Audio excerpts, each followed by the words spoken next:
Welcome to Airchecks. This is part 9 of 14 of Paul Harvey's commentaries called The Rest of the Story. Now, the rest of the story. Emil Jelinek was a car nut. In fact, he was one of the first ever automobile enthusiasts. In the days when the horseless carriage was thought to be little more than a toy, Emil recognized the vast potential of this emerging industry. He studied with great interest the latest technological advancements in the field. He entered the finest of those early racing cars in local touring competitions. But you know, his most enduring and distinctive contribution to the automotive world was the result of his love for a little girl. Now, Emil had a day job, a couple of them actually. He was a businessman and a diplomat. And though he was Austrian, he lived in the sunny climate of Nice, France. You already know his hobby. Anyway, in 1897, he traveled to an auto factory in Cannstatt, where he purchased one of the era's most sophisticated motor vehicles. And when he returned to the French Riviera with his new car, it created a sensation among the local aristocracy. Soon his distinguished friends were asking how and where they might buy such a car. And within a month or so, the factory in Cannstatt was inundated with orders for automobiles. And yet, though cars were Emil's passion, there was a love in his life which superseded all others: his daughter. The little girl was only 10 when her daddy entered the touring competition of Nice in 1899. In that event, Emil drove a 23-horsepower racer designed and manufactured at Cannstatt. And he gave the car a nickname, his daughter's name, and he won first prize. Another year, another competition. It was reported that a driver had been killed in a steep hill climb. When Emil found out, he investigated the circumstances and determined that the car's design was at fault. So he contacted the factory in Cannstatt, told them that if they would make a safer car, one with a larger wheelbase and a lower center of gravity and a more powerful engine, then he, Emil, would personally purchase 36 of them. Oh, and 2 more stipulations. Emil must receive sole rights for selling and distributing the new vehicle, and the car must be named after his daughter. Well, the manufacturer agreed to those terms, and so was born one of the best-known names in the entire automotive industry. The technological innovations Emil introduced, of course, they had long since been improved upon. And the trophies Emil won, oh, they're somewhere gathering dust or rust. But Emil's love for his daughter, that inspired his only lasting contribution to the automotive world. You have forgotten the car nut who raced on the French Riviera at the turn of another century. You have forgotten his wealth, his power, his prestige. What you remember is the attractive Spanish name he gave his daughter at birth, ultimately inherited by a car industry institution. The name Mercedes.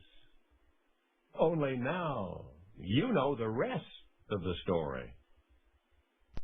Visitors left the Cochran house with all sorts of nice things to say, and with particular compliments on the handsome chinaware. But Joe Cochran faced a problem of which dinner guests were entirely unaware. For after each of these sumptuous soirees, the household servants, in washing the delicate china plates and cups and saucers, inevitably would break a certain number, sometimes a considerable number of them. And Shelbyville was not Chicago, not New York City. If the Cochrans wanted to replace their shattered dinnerware, they had to send away for it, and such replacements by mail would take months. In the year 1886, after a formal dinner, particularly costly in broken china, Joe decided that enough was enough. The inventor went out to the shed behind the family home with some tools and some wood and some wire and a great big copper boiler and invented the automatic dishwashing machine. Really?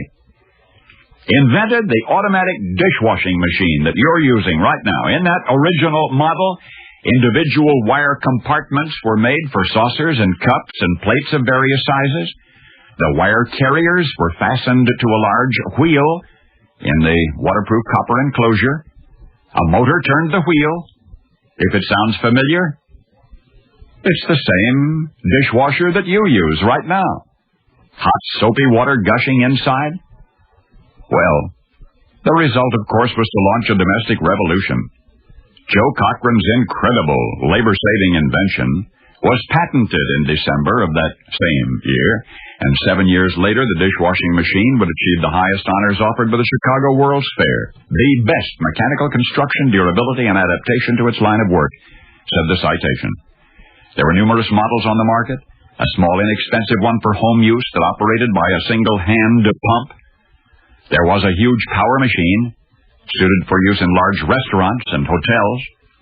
In 20 minutes, hundreds and hundreds of plates could be cleaned and polished without breakage, and more beautiful than by hand. And for this the world owed, and still does, the genius of Joe Cochran, great-grandchild of steamboat inventor John Fitch, also related to prominent Illinois politician William Cochran. You see, Joe Cochran, about whom I've been telling you, who got so impatient with the broken dishes that Joe Cochran insisted on inventing the automatic dishwasher. That was the politician Bill Cochran's wife. The inventor of the dishwashing machine more than 100 years ago was Josephine Cochran. And now you know the rest of the story. Now, the rest of the story. Author Ewan Montague once called it the most brilliant ruse of World War II, and it may have been. The now famous deception involved Major William Martin of the British Royal Marines, who played a key role in the success of the Allied invasion of Sicily. How? Well, by passing documents to the Germans. False documents indicating that the invasion would be elsewhere. As a result, the Axis forces were too widely scattered for an effective defense. Hitler himself was so convinced those documents were authentic that he sent the Marshal Rommel to Greece, where he believed the real Allied invasion would take place. In fact, Hitler was so sure that fully 2 weeks after the Allies hit Sicily, he still trusted the credibility of Major William Martin. That was the spring of 1943 now, those several weeks during which the Major played his key role in that grand deception. And at least hundreds of Allied lives were spared because of that role. What Major Martin did was he allowed himself to get captured. Naturally, the Germans searched him. What they found were certain papers, phony, of course, that led the Germans to believe that they had stumbled across the greatest intelligence leak of the war. Now, none of the papers Martin carried actually mentioned the invasion site, or even that the invasion would not be in Sicily. That would have been too obvious. In fact, most of the papers that Major Martin delivered to the Germans were not related to the war at all. That was the really sneaky part. He was carrying theater ticket stubs and a picture of his girlfriend and a letter from his father, things like that. And get this, one of the documents in Martin's courier pouch made reference to rationed sardines. Aha, the Germans thought. That must be code. Code meaning that the Allies would invade Sardinia. In fact, an official German intelligence report stated, quote, "The genuineness of the captured documents is above suspicion," end quote. So the Germans, having originally prepared for an assault on Sicily, now diverted defense forces to Sardinia, to Greece. And when the real invasion did begin, only 2 German divisions were left to defend Sicily. And as you know, for nearly 2 weeks thereafter, Hitler still couldn't believe it. The full-scale Allied attack would be at Greece, he insisted. Well, not only do you know he was wrong, but you know why. The magnificent deception of Major William Martin, on whom they found those planted and purposely misleading documents. Alas, Major Martin himself never knew what he'd done because he was dead before he did it. In fact, he died several days before the Germans had discovered him, washed ashore, supposedly drowned. Oh, and Major Martin, that was a made-up name. You see, in reality, he was a civilian who died of pneumonia and whose body was volunteered for the mission on the condition that his true identity would never be revealed. So, Major William Martin, the British officer perhaps single-handedly responsible for the successful invasion of Sicily? Why, that hero was a man who never was. Only now, you know the rest of the story. Now, the rest of the story. The progress of civilization is a matter of substance. In the Stone Age, stone was all there was. And then in China and Greece, circa 3000 BC, copper-based alloys began showing up in tools and weapons and art. The Bronze Age had arrived. The Age of Iron signaled the next great technological and cultural stride until 1870, when an American printer named John Wesley Hyatt, searching for an ivory substitute in the manufacture of billiard balls, combined nitrocellulose and camphor and alcohol to create celluloid, the first anywhere plastic. Leo Baekeland was only 7 years young at the time. He grew up to produce the world's first commercially successful photographic paper and something else, a substitute for shellac, the condensation product of formaldehyde and phenol, which he called Bakelite, the first completely synthetic plastic. So the stage was set for nylon and polyethylene and on and on and on. Were this broadcast yesterday, I might truthfully have reported that the toughest of all man-made fibers is Kevlar. The aramid synthetic is used to make boat hulls and airplane parts. A fabric woven from Kevlar can stop a bullet. However, today, at Heriot-Watt University in Edinburgh, Scotland, Christopher Viney has tested and proved a substance both stronger and more elastic than Kevlar. The manufacturer so far has not agreed to reveal key secrets of the manufacturing process. But what we do know is exciting. For example, during manufacture, Kevlar has to be bathed in boiling sulfuric acid, and that by-produces dangerous chemicals, the disposal of which is tricky and expensive. But this newly investigated superfiber, making it involves a much milder acid bath, and at room temperature, and from the finished product, one could create a cable only about the thickness of a garden hose that would hoist 2 Boeing 737 airliners right off the ground. So, here's what Heriot-Watt University chemists can tell us about why this super substance is thus far unrivaled. It is an extremely complex fiber, with a core surrounded by concentric layers of tiny threads called nanofibrils. In some layers, these nanofibrils lie parallel to the axis. In others, they spiral around it, like the stripe on a candy cane. And that's why the fully formed fiber is able to stretch more than twice its original length while maintaining its integrity. The nanofibrils themselves are complex, constructed of nanocrystals in an amorphous matrix, and yet this toughest ever fibrous substance is otherwise so innocuous, so environmentally friendly, it is in fact edible. Now, if its manufacture can be adequately analyzed and successfully duplicated, or if the manufacturer will share his formula, there will be available to all of us an improved material for 1,000 applications, a substance 100 times stronger than steel. But we've not yet been able to reproduce anything even approaching the resiliency and the elasticity and the tensile strength of the spider's web. Now you know the rest of the story. It was late at night, and yet at 1600 Pennsylvania Avenue there was one light in an upstairs window in the room where President Harry Truman sat sleepless and pondering. No other United States president had ever faced a decision quite like this one. To bomb or not to bomb? That was the question. At the time, no other nation on earth had the big bomb.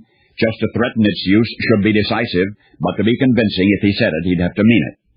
This was the consideration tormenting President Truman through that long night. Back off, and the free world was in jeopardy. Rush forward, and history might remember him as a madman. So here is our president. He is ransacking his mind. He is searching his soul. He is wondering at the millions of deaths and the far-reaching ramifications should he decide to invoke the atom bomb. If his decision was yes, was the technology there? There's no question about that. The bomb had been demonstrated viable. By the dawn's early light of July 16, 1945, near the Alamogordo Air Base, 120 miles south of Albuquerque, New Mexico, one such bomb had been detonated. It had been cradled atop a steel tower, surrounded by scientific equipment, fearfully observed from bunkers 5.5 miles away. The brilliant flash of light made mountains 10 miles distant glow, and then and there was unleashed more destructive energy by 400 million times than anything ever before. So we knew it would work. That test day, the mushroom cloud had reached 7.5 miles into the sky, and the steel tower that had held the bomb was vaporized, just vaporized. The desert floor was fused into a mile-wide crust of glass. So yes, we knew the bomb would work. This was the awesome instrument of destruction that was President Truman's to use or to refuse. And now he must make up his mind. Should he pull the trigger? And that night, the agonizing contemplation brought forth a decision. The following day, a certain ambassador was summoned to the White House. Senator Henry Jackson of Senate Armed Services was present as a witness when President Truman told the ambassador, "We're going to drop it on you. We're going to drop it on you." No, this time the president did not drop the bomb. This time he didn't have to. Hiroshima and Nagasaki had already been obliterated in August of 1945. That was a year previous. So this new adversary knew that our country, our president, meant business. And this new adversary quickly complied with President Truman's demand to get their troops out of Iran within 48 hours. Indeed, they were out of Iran in 24 hours after Ambassador Andrei Gromyko relayed word that this was not a bluff, that Harry Truman was quite prepared and willing to make a wasteland out of Moscow. Out of Moscow? Out of Moscow. And now you know the rest of the story. Now, the rest of the story. Scrub horses, they used to call them, third-rate wagon pullers. Back in Bell Brook, Ohio in the 1860s and 70s, Sleepy Tom was a scrub horse. A familiar sight around town. Folks said that in earlier years, Sleepy Tom had been considered harness racing material, that he'd come from good pacing stock, but he had been trained too hard, he'd fallen ill, and ever since that illness, he'd been common scrub, the voiceless victim of one careless owner after another. Like the painter fellow named Millard, who once drove Sleepy Tom 17 miles in 70 minutes. The man would have driven farther, too, had he not been arrested for speeding by a Spring Valley peace officer. Anyway, it was Millard who finally sold Old Tom to Steve Phillips for a cheap watch and a quart of shotgun whiskey. And what did Steve want to do with Sleepy Tom? Well, Steve Phillips saw something in that old scrub horse which had apparently eluded everybody else. Steve wanted to race him. Townsfolk guffawed at that one. Race that old glue pot? Why, Steve was lucky the horse was still standing. What was he anyhow, a dozen years old now? Indeed, he was. But he's got good pacer in him, Steve insisted. Pacer breeding and a ton of heart. What more did he need? So Steve Phillips began harness racing Sleepy Tom, training him the right way with fastidious physical care and all the love that the old horse had missed all those years. The town boys would watch the workouts, amazed that Steve was actually taking it all seriously. They noticed Steve would talk a lot to Sleepy Tom, and sure enough, it seemed the horse understood. And before anyone knew it, Sleepy Tom was deemed ready for his first race. Plenty of tough competition that day in Jackson, Michigan. Then word got out that some 12-year-old nag, a newcomer, was challenging the most experienced field in the Midwest, so the race began with a lot of laughing among the seasoned spectators. But then Steve started talking to Sleepy Tom. From the high-wheeled sulky came Steve's voice in soothing tones and the words, "Go on, Tom, and win." They were in last quarter stretch when Sleepy Tom took off like a flash of summer lightning, leaving the field in the dust. And more incredibly still, This event heralded the beginning of one of the greatest equine careers in harness racing history. With his owner's gentle urging, Sleepy Tom continued to vanquish the best pacers of his day. He would become known as the kingpin of the original Big Four. He would shatter the world's harness racing record by a full second. He would be called even today, more than a century later, the Prince of the Pacers. And through it all, before and during and after each of those glorious races, would be Steve Phillips talking, tenderly reassuring, more necessarily than one might imagine. For you see, Steve was more than the trainer who had seen potential for greatness where nobody else had. Steve Phillips was Sleepy Tom's eyes. Remember that sickness that Tom had as a 3-year-old? It had been an infection, and it had left that horse that would one day race into the record books stone blind. Now you know the rest of the story. Now, the rest of the story. I'll be very, very good for always, Jimmy prayed. If only you, God, will bring my mother back to me. But Jimmy's mother was not coming back, and the intelligent 14-year young boy knew that.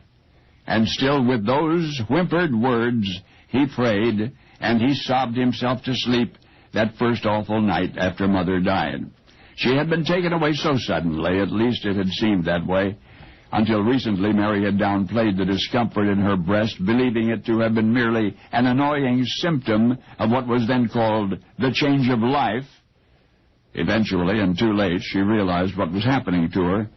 A professional midwife, Mary had once been head nurse at the maternity ward at Walton General. She'd seen innumerable cases like hers. And yet even then, Mary clung to her powerful faith and her innate sense that somehow things would turn out all right. I don't want to leave the boys just yet, she told a friend. And yet, if ever it had been, the choice was no longer hers. Only hours after surgery to remove the cancerous tumor, Mary died. Her son Jimmy promptly denied the irrevocability of it. God had made a mistake, he reasoned, but he could still change his mind, couldn't he? And so for weeks following Mary's death, Jimmy prayed that somehow God would reconsider his blunder and return to him the most important woman in the world. And then one night, Jimmy stopped praying. Just shows how stupid religion is, he bitterly informed his brother Mike. The prayers don't work when you really need them to. And at that moment came a tapping at the boy's bedroom door. And a voice, it was his dad's voice, gently calling to his elder son, I have something for you. Well, now, Jimmy's public works inspector father had been a professional musician in years gone by. He'd been a jazz trumpeter, leader of his own swing band. And he still played the piano a little, so he knew the healing power of music. And he hoped that that same power might heal his hurting son. And so it was that this overworked, underpaid, newly widowed father of two, grieving himself, scraped together more cash than he could afford to spend, and spent it on a musical instrument for 14-year young Jimmy. Both were weeping now. Nothing can bring your mother back, the father told his boy, but take this anyway, it might help things go easier. Jimmy thanked his dad, took the instrument, and when his dad left the room, the boy embraced it. And he is embracing it still. Few musicians who have ever lived have made it sing as has he. Repayment, you might say, for the solace it gave so freely after Mary went away. Now you've seen where it all began, with a prayer in the dark and a gift from a lonely heart, a loyal companion of wood and strings for a boy named Jimmy, purchased for a hard-earned 15 pounds at a Liverpool music store in 1956. A guitar. For in a way, Mother Mary did return to see her son, they say, whispering words of wisdom, singing in the night, comforting, encouraging, lighting the path for young Jimmy. Young Jimmy became James Paul McCartney. Only now you know the rest of the story. Now, the rest of the story. It was a noisy, colorful 4th of July celebration that evening in the park. Everybody was enjoying the fireworks. Well, almost everybody. Because, you see, at the edge of the crowd was standing a 5-year-old boy. And though he did jump at the bang and the boom of those exploding floral shells, he didn't ooh and ah as did the others watching the magnificent rainbows of fire cascading into the night sky. Well, his mother Martha was standing there with him, and she exclaimed, "Oh, isn't that beautiful?" But the boy said nothing. Suddenly anxious, Martha said, "You can see them, can't you?" But her son looked up with a searching gaze and then looked down again, shaking his head. No, he could not see them. Maybe they were too far away. But the glorious Technicolor conflagrations were not too far away, and it was then that Martha knew there was something terribly wrong with her young son's eyes. The boy's father was out of town on a business trip. There was no way he could be consulted. But what was left of the little boy's sight must be saved, so Mother would take matters in hand and seek help on her own. Now, the nearest eye doctor was in Kansas City, some 15 miles away. So next morning, Mother hitched up the horses to the farm wagon and bundled up her youngster and headed for town. The doctor examined the boy, diagnosed him. It was a rare malformation of the eyeball, he said. Really nothing to worry about, except the boy must wear thick, very expensive prescription glasses. Well, Martha stifled a gasp. Their family was not wealthy, but certainly if it meant her little boy would see normally again, she would manage somehow. So the glasses were ordered and received, and the world unfolded before the eyes of Martha's small son. However, growing up in the 1880s, severely nearsighted, was not easy, especially in farm country. Ordinarily, glasses were prescribed for adults only when absolutely necessary, and almost never for children. The expense was a factor, of course, and danger another. So Martha's son was subsequently forbidden by his parents to play sports with the other youngsters. In fact, any activity which might break those glasses was considered off-limits. And aside from the money, what if a fragment of glass should injure his eyes further, even blind him? But the newly, sharply defined world which now presented itself to the boy was no less fascinating. So grateful for what he called his new eyes, he looked on the bright side of his restrictions. For example, if he could not play outdoors, he would read instead, would seek his adventures in books. And he did. And particularly intriguing to him were history and the accounts of great men and their deeds, so intriguing that in time he, the boy, aspired to greatness.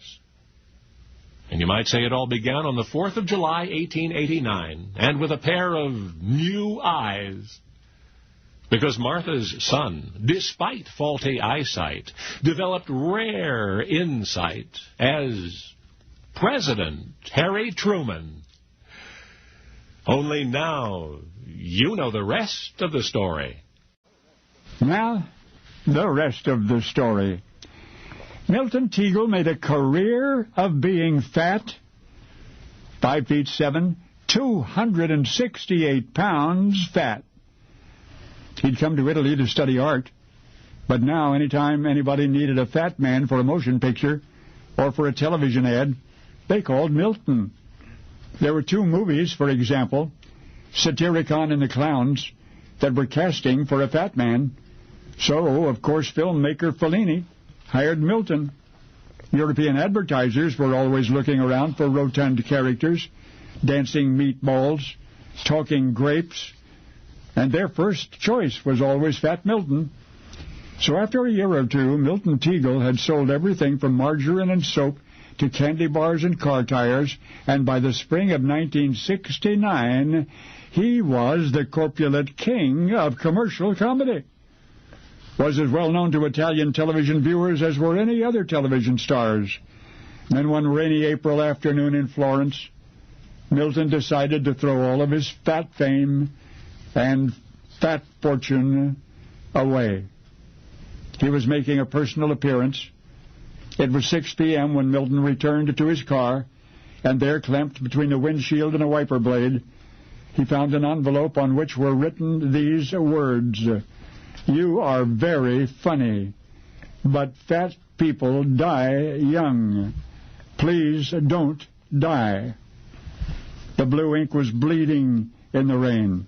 There was no signature, and as he stood there clutching the envelope, Milton got a big lump in his throat.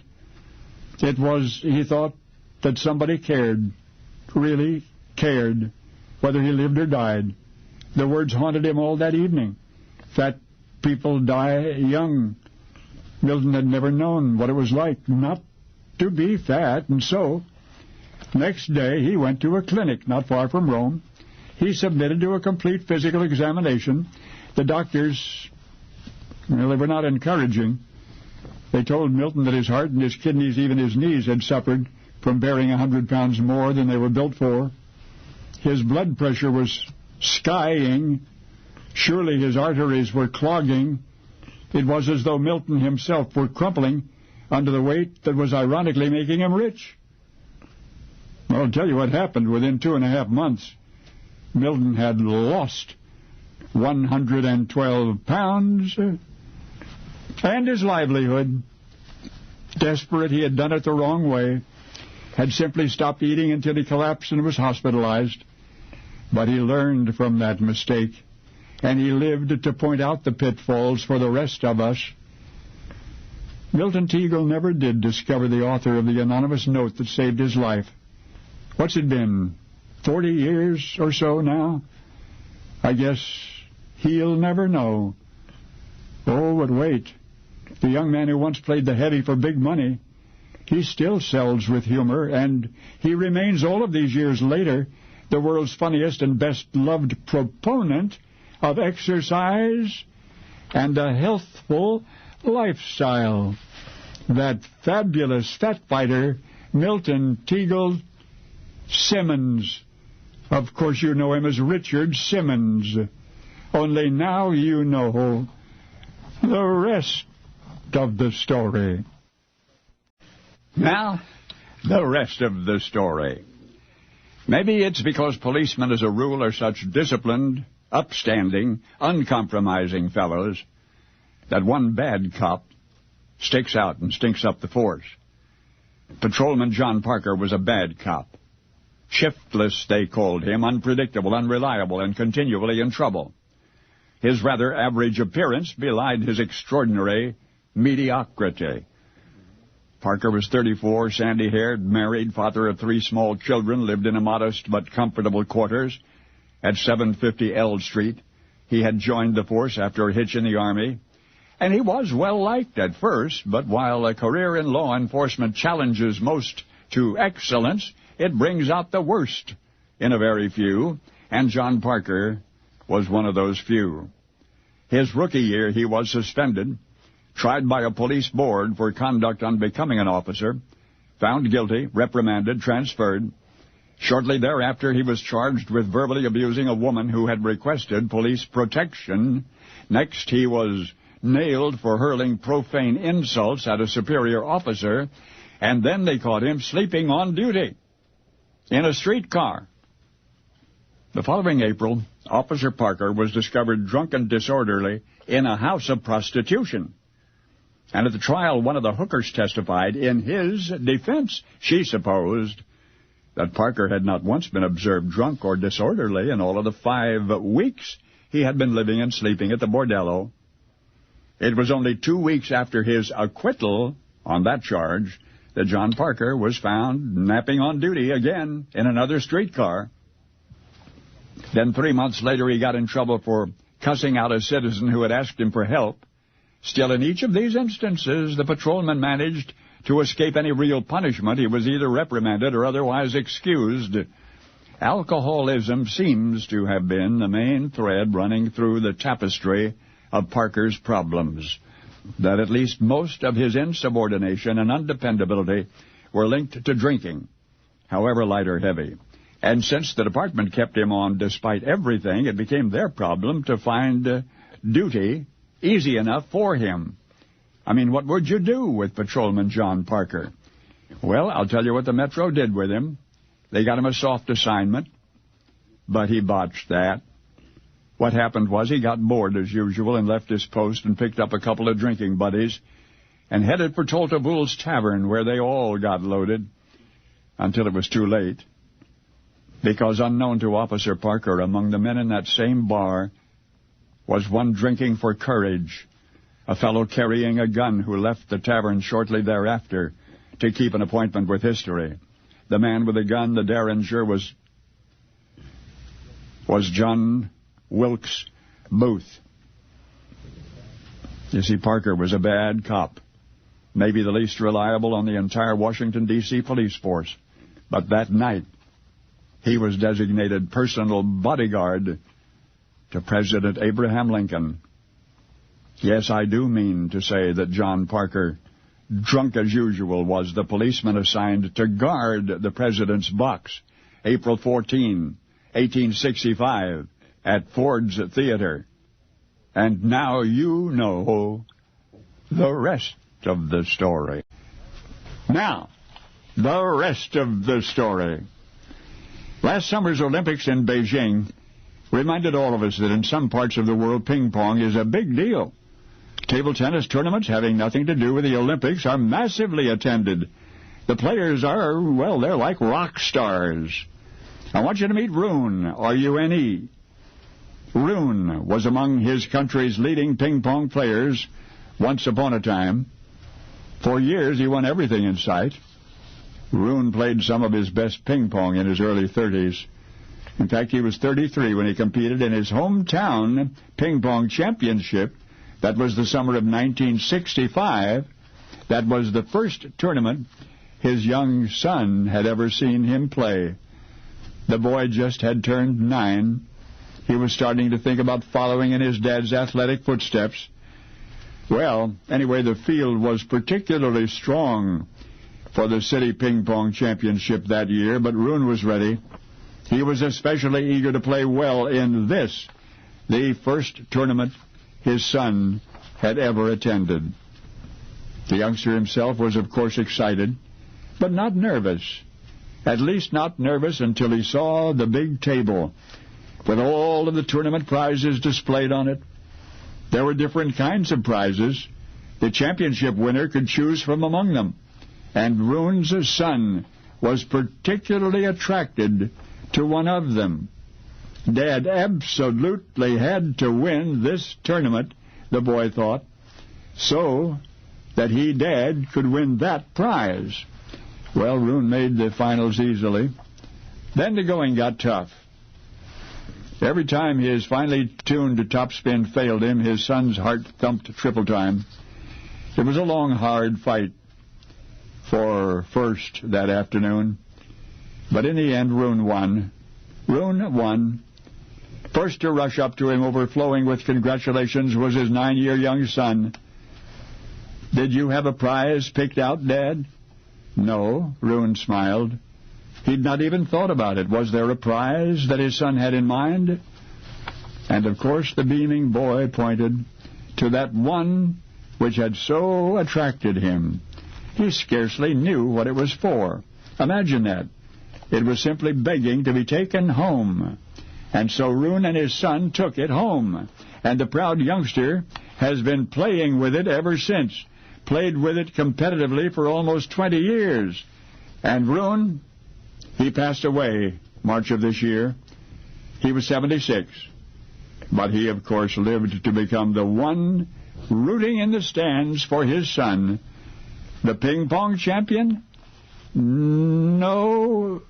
You see, the boy who might well have picked up where his dad left off instead took home that prize his father had won. A tennis racket.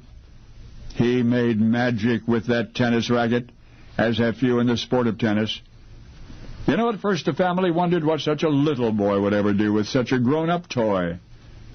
Well, who doesn't remember what he did? The great Swedish tennis champion, Bjorn Borg.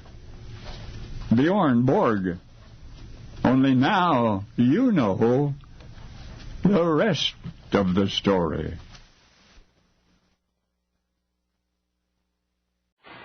Now, The rest of the story. Why do you suppose the uncivil war continues to intrigue us so? Could it be the irony of a nation calling itself the United States falling so bitterly into disunity? So passionate is this ongoing fascination that buffs find themselves in frequent disagreement. However, there seems to be a consensus that the war officially began April 12, 1861 at Fort Sumter. But who fired the first shot? It's been the subject of a lively debate among historians for more than 100 years. Most of the details regarding the assault on and defense of Fort Sumter were scrupulously recorded, but nobody remembers, that is, with certainty, the identity of the man who pulled the trigger and plunged the nation into its darkest hours. For many years, the distinction was bestowed upon one Edmund Ruthyn, a Virginia agriculturalist whose eagerness to have it out with the Yankees was indeed well known. Other names have been mentioned along the way, a lieutenant named Gibbs, a private named Halsey, even a little girl named Frances Pickens. Well, today's authorities say that probable Confederate Lieutenant S. Farley fired the opening shot of the Civil War. But pending the surprise discovery of some definitive document regarding the matter, all we can say for certain is that some Southerners started it. But this is the rest of the story. For all the uncertainty as to who shot first, there is no question whatsoever concerning who shot back. He was a senior captain of the Federal garrison defending Fort Sumter. He was, in fact, second in command, and his name was Abner. And you will recall that the fort was, in fact still is, located in Charleston Harbor, some distance from shore. The Yankees were in possession of the fort. The Rebs told the Yankees to get out. The Yankees said they would think about it, but they didn't think hard enough to suit the Rebs. At 4:30 a.m. on that fateful Friday, a Confederate artillery shell roared into the black sky from the ironclad battery on Morris Island. Now, Abner was asleep inside Fort Sumter. Abner was sound asleep until that Confederate shell crashed through the masonry and exploded not from the captain's head. Well, that rude awakening made Abner very angry. So, abruptly awakened, he managed to gather his wits about him, sought out and found the first Federal cannon within reach. As soon as he got his hands on that cannon, he returned the fire. And there's no doubt about what I've just said. For having fired the first Union shot of the Civil War, Abner nonetheless remains a mere footnote in the history of that conflict. You've never heard before that it was he who fired the first shot. Posterity has all but ignored what Abner did. Instead, Abner has been praised for something he never did. What he did not do was invent baseball. And yet he, Captain Abner Doubleday, in April of 1861, did indeed throw out the season's first Yankee cannonball. Now you know the rest of the story. What are policemen made of? Don't credit me with the mongrel prose that I'm about to recite, because it has many parents. It has thousands of parents. Policemen.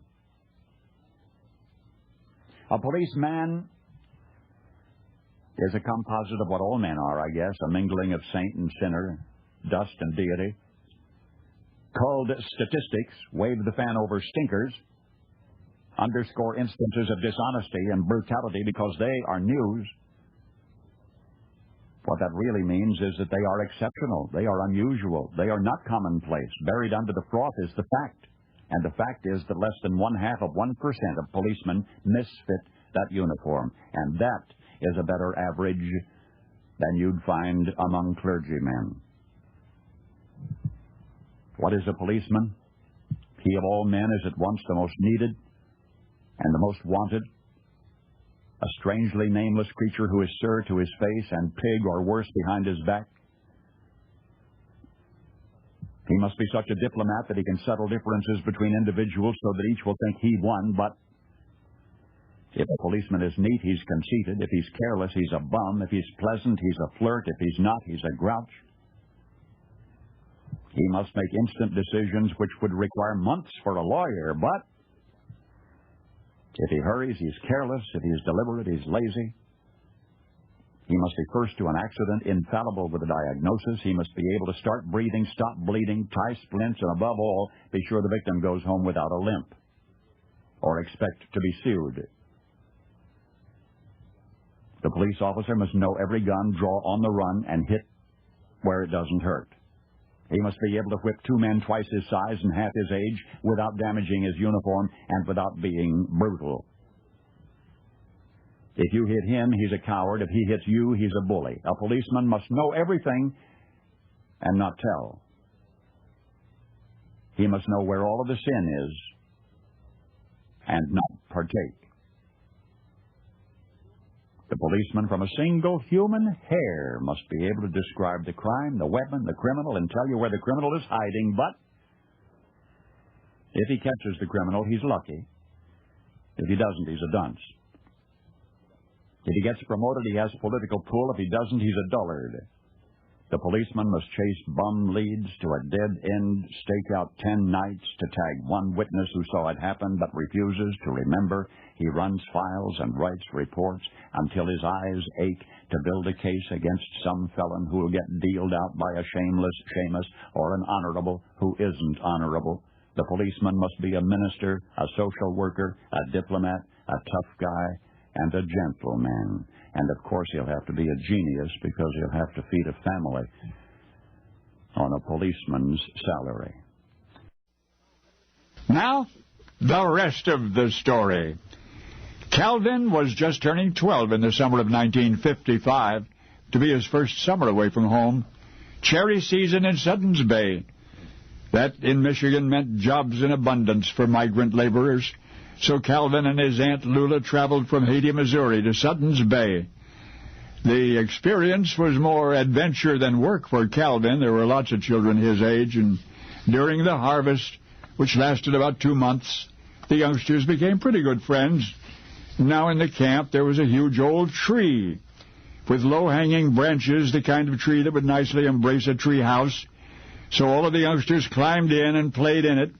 A favorite game was follow the leader. And wherever the leader climbed from limb to limb and whatever he did, the others had to follow. Calvin, of course, was quick and strong, a natural leader. And he was leading the way that afternoon about 4 o'clock. Was hanging upside down by his knees when his legs slipped over the branch and he fell to the ground. Children rushed to his side. "Cal, are you all right?" A lady, one of the workers, came running. She asked Calvin what hurt. Strangely, nothing hurt. Not at first. Then the pain surged through his left arm, the bones of which seemed to move unnaturally. It would be best for Calvin just to stay quiet, the lady said. The ambulance would arrive any minute. Well, by the time Calvin reached the hospital, his arm was so swollen it had to be packed in ice. The injury? Even worse than it had first appeared. Surgery was scheduled for the following morning, and doctors hoped that the swelling would be down a little by then. It was. He would spend days in the hospital. The doctor drew a diagram of the triple fracture on Calvin's cast so the doctor back home would know the type of injury it was. And then the youngster was released. So 6 weeks later, this is long after Calvin had returned to Missouri, the cast came off. He complained that his arm felt stiff. The doctor said that that was to be expected. Calvin would have to exercise the arm until its flexibility was restored. But as more weeks passed, it became evident that Calvin's left arm would never be normally flexible again. 1/3 flexion, 0 extension. That was as much as he could expect, ever. And to this day, his left arm is bent at the elbow. That's right. Sports enthusiasts know whom we're talking about, the outstanding professional golfer Calvin Peete. Wait a minute. Professional golfer? Oh, yes. 11 wins on the PGA Tour, including the prestigious Tournament Players Championship, 1985. And do you know that Calvin Peete was extraordinary in a lot of ways?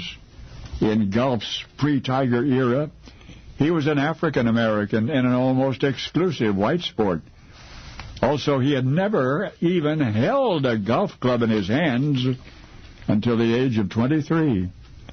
But also this, learning the game of golf, the first thing one is told is keep your left arm straight.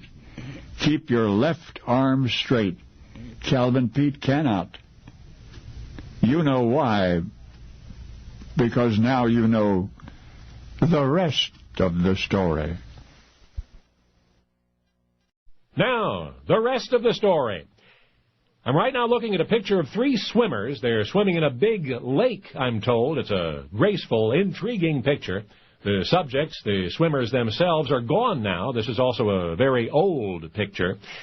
But once upon a time, there was a paradise, a lush land of innumerable crystalline lakes and exotic wildlife and happy people, in a manner of speaking, nothing short of a resort. But the people there lived there in apparent bliss some 10,000 years ago.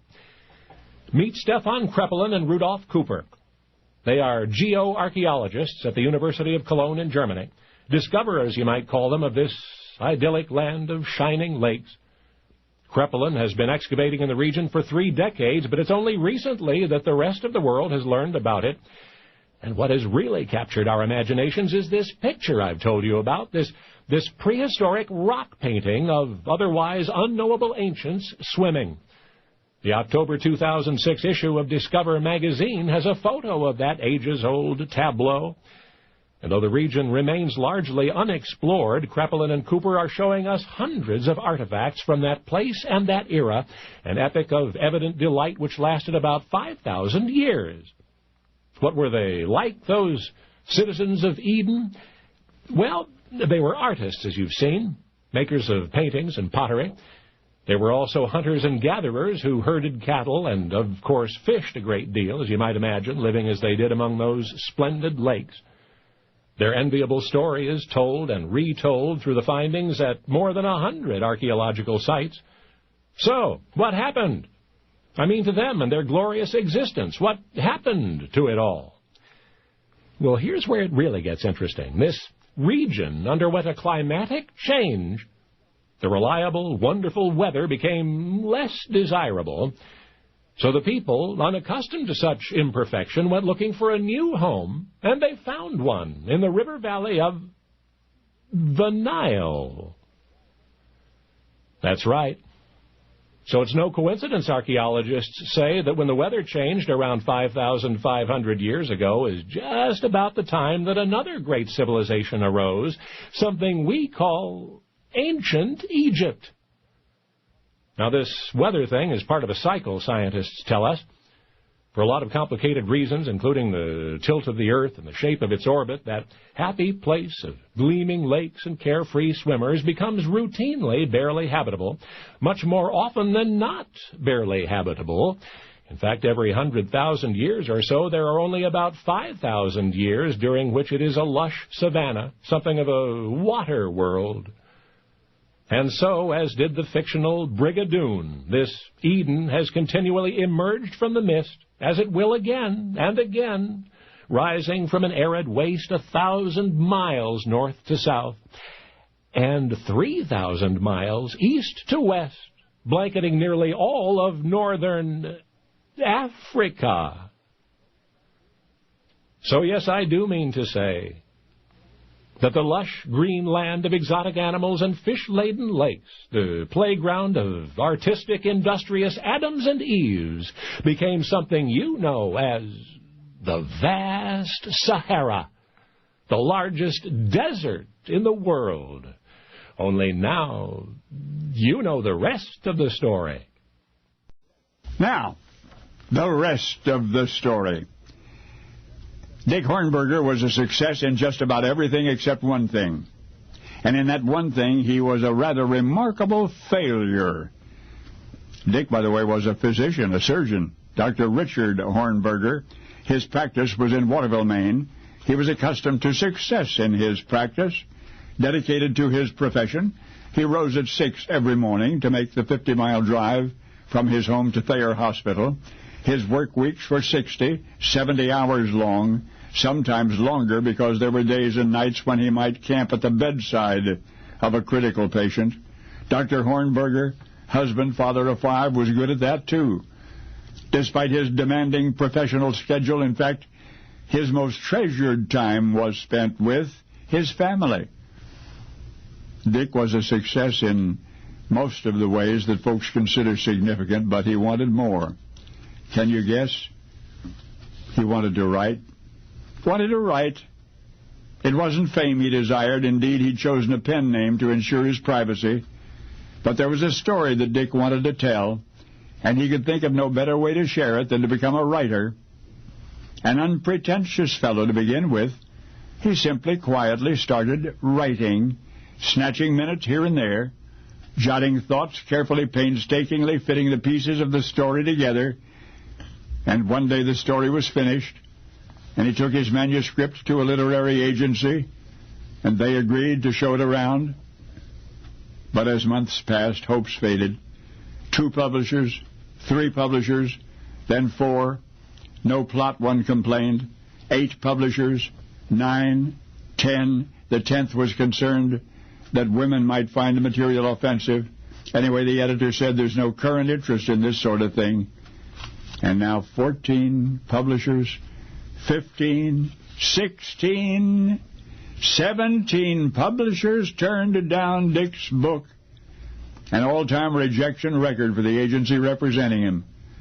And at last, Richard Hornberger, respected surgeon, devoted husband and father, the man who has succeeded in so many ways, had to face the fact that this once he had failed.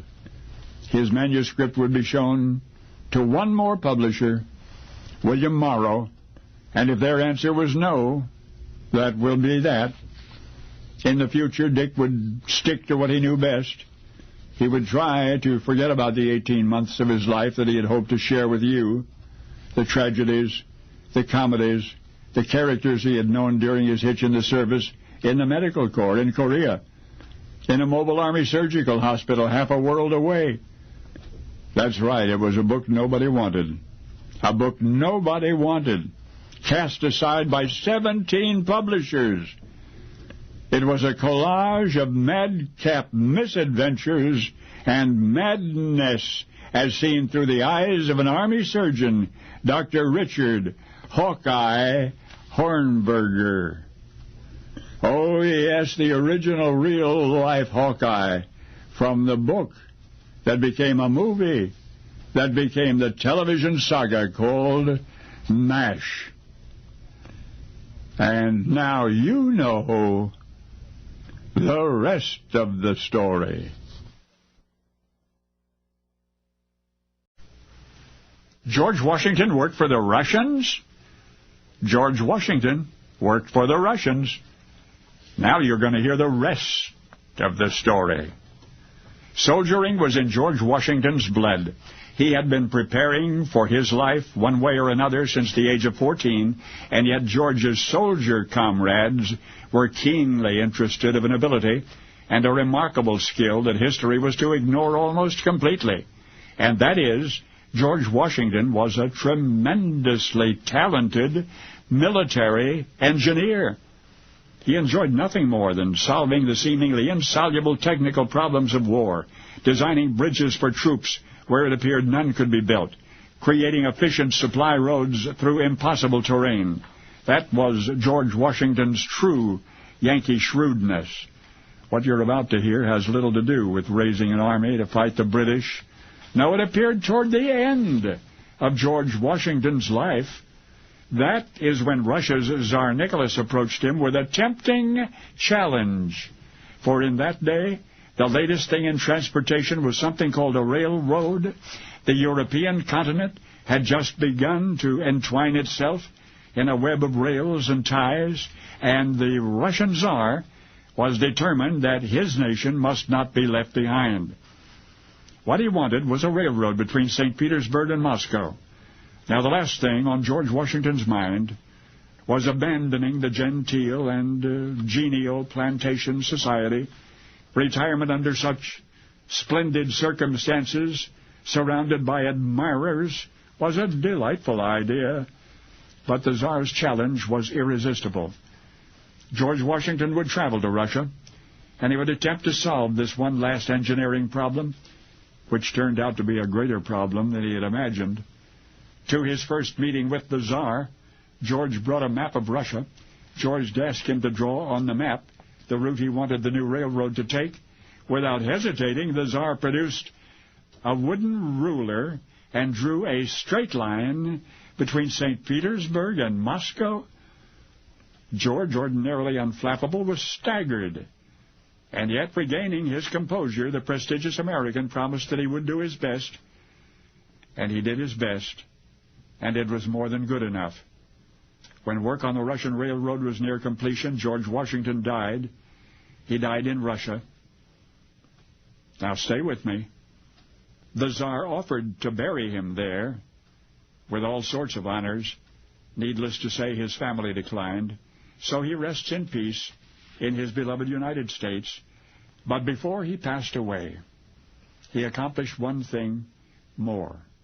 And this one bears mentioning. He fathered a son who was to be remembered among the greatest artists of his time. And that artist was James Abbott McNeill Whistler. World-renowned is the portrait he painted of his mother, Whistler's mother. But now you've met George Washington Whistler, a VIP in his own right, whose importance was ultimately obscured by the artistry of his own gifted offspring, George Washington Whistler, Whistler's father. Now you know the rest of the story. Now, the rest of the story. All of his life, Murray Teichmann would never be taller than 5'9". But he reached that height when he was still only a young boy. So schoolmates teased him to the point that even after the others had caught up, Murray still felt too tall. Now, Too Tall Teichmann was a child of the slums of New York City's Lower East Side. His parents were Austrian immigrants. Anyway, he wanted out. He thought he knew how. An architectural career. After all, teachers had admired his drawing skills, at least until he dropped out of high school at 17. Anyway, Too Tall found work as a common draftsman, but the education he'd need to become a full-fledged architect, how could he ever pay for that? Well, one evening, Too Tall wandered over to the Grand Central Palace Exhibition Hall, a place to meet people, and there was dancing nightly. Luckily, Too Tall knew how to dance. A friend had once taught him the waltz and the two-step. On the other hand, the young man had never overcome his childhood shyness, that awkward feeling from having been the tallest boy in the class. In fact, that night, Too Tall was just standing off to the side, hands in his pockets, when a waltz contest was announced. And a moment later, a husky blonde, a complete stranger, rushed over and grabbed him by the arm and dragged him out onto the dance floor. "You know how to waltz?" she asked. But before Too Tall could answer, they were waltzing. And to the young man's even greater surprise, could you ever have guessed they won the contest?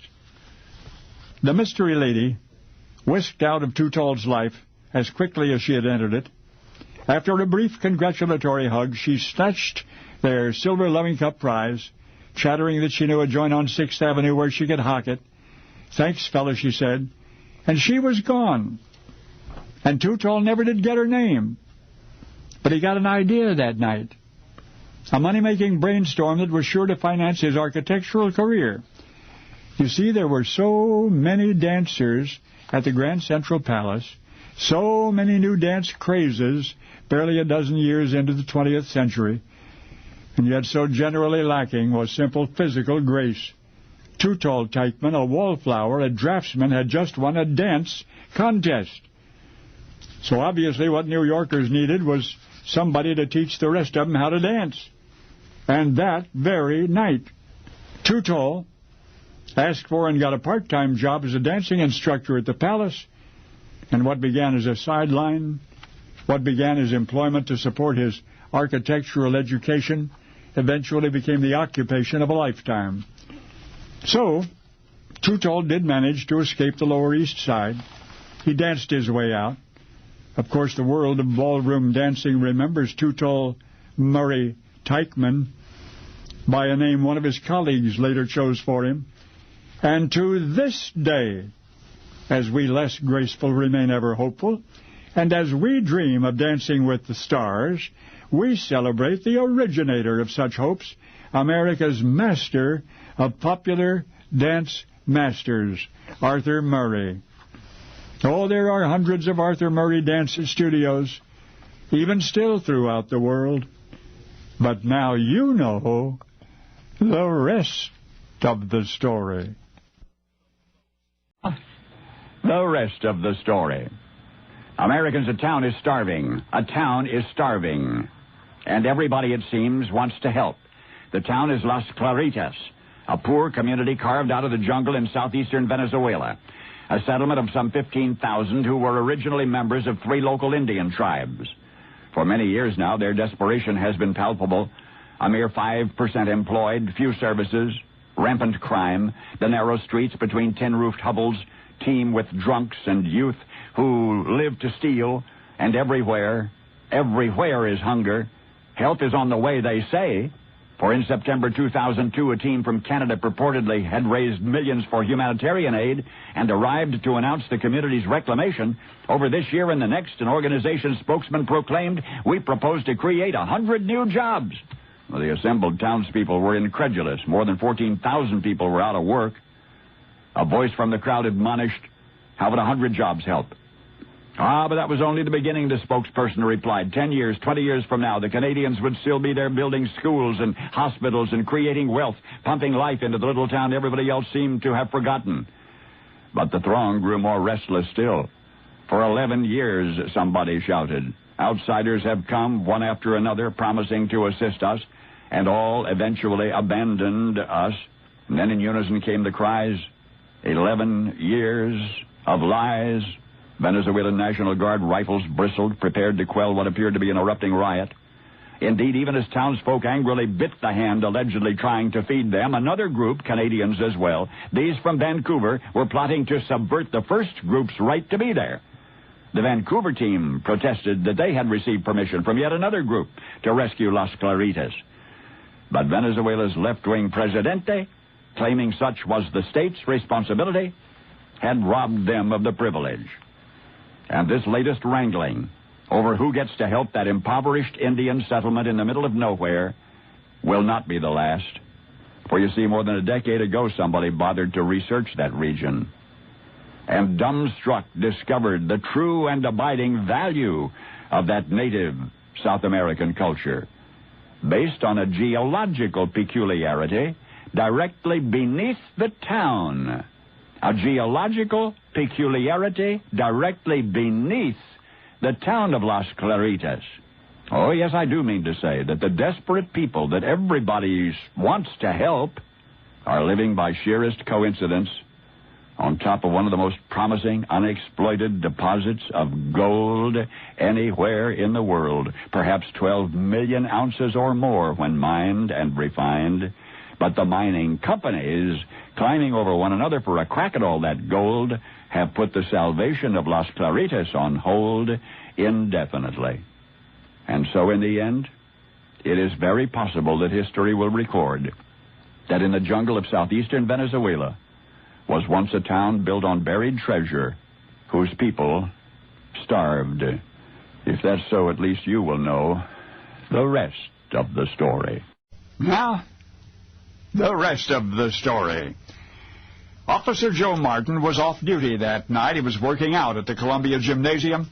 The gym was in the lower level of Columbia Auditorium where a merchandise exhibition was going on that evening.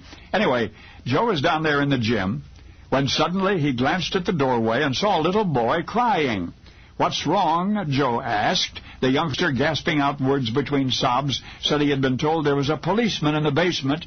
Joe, with back-turned thumb, indicated that he was the cop. "They stole my bike," the child said. "Who?" asked Joe. The little boy shook his head. He didn't know. But it was a brand-new bike, a red and white Schwinn.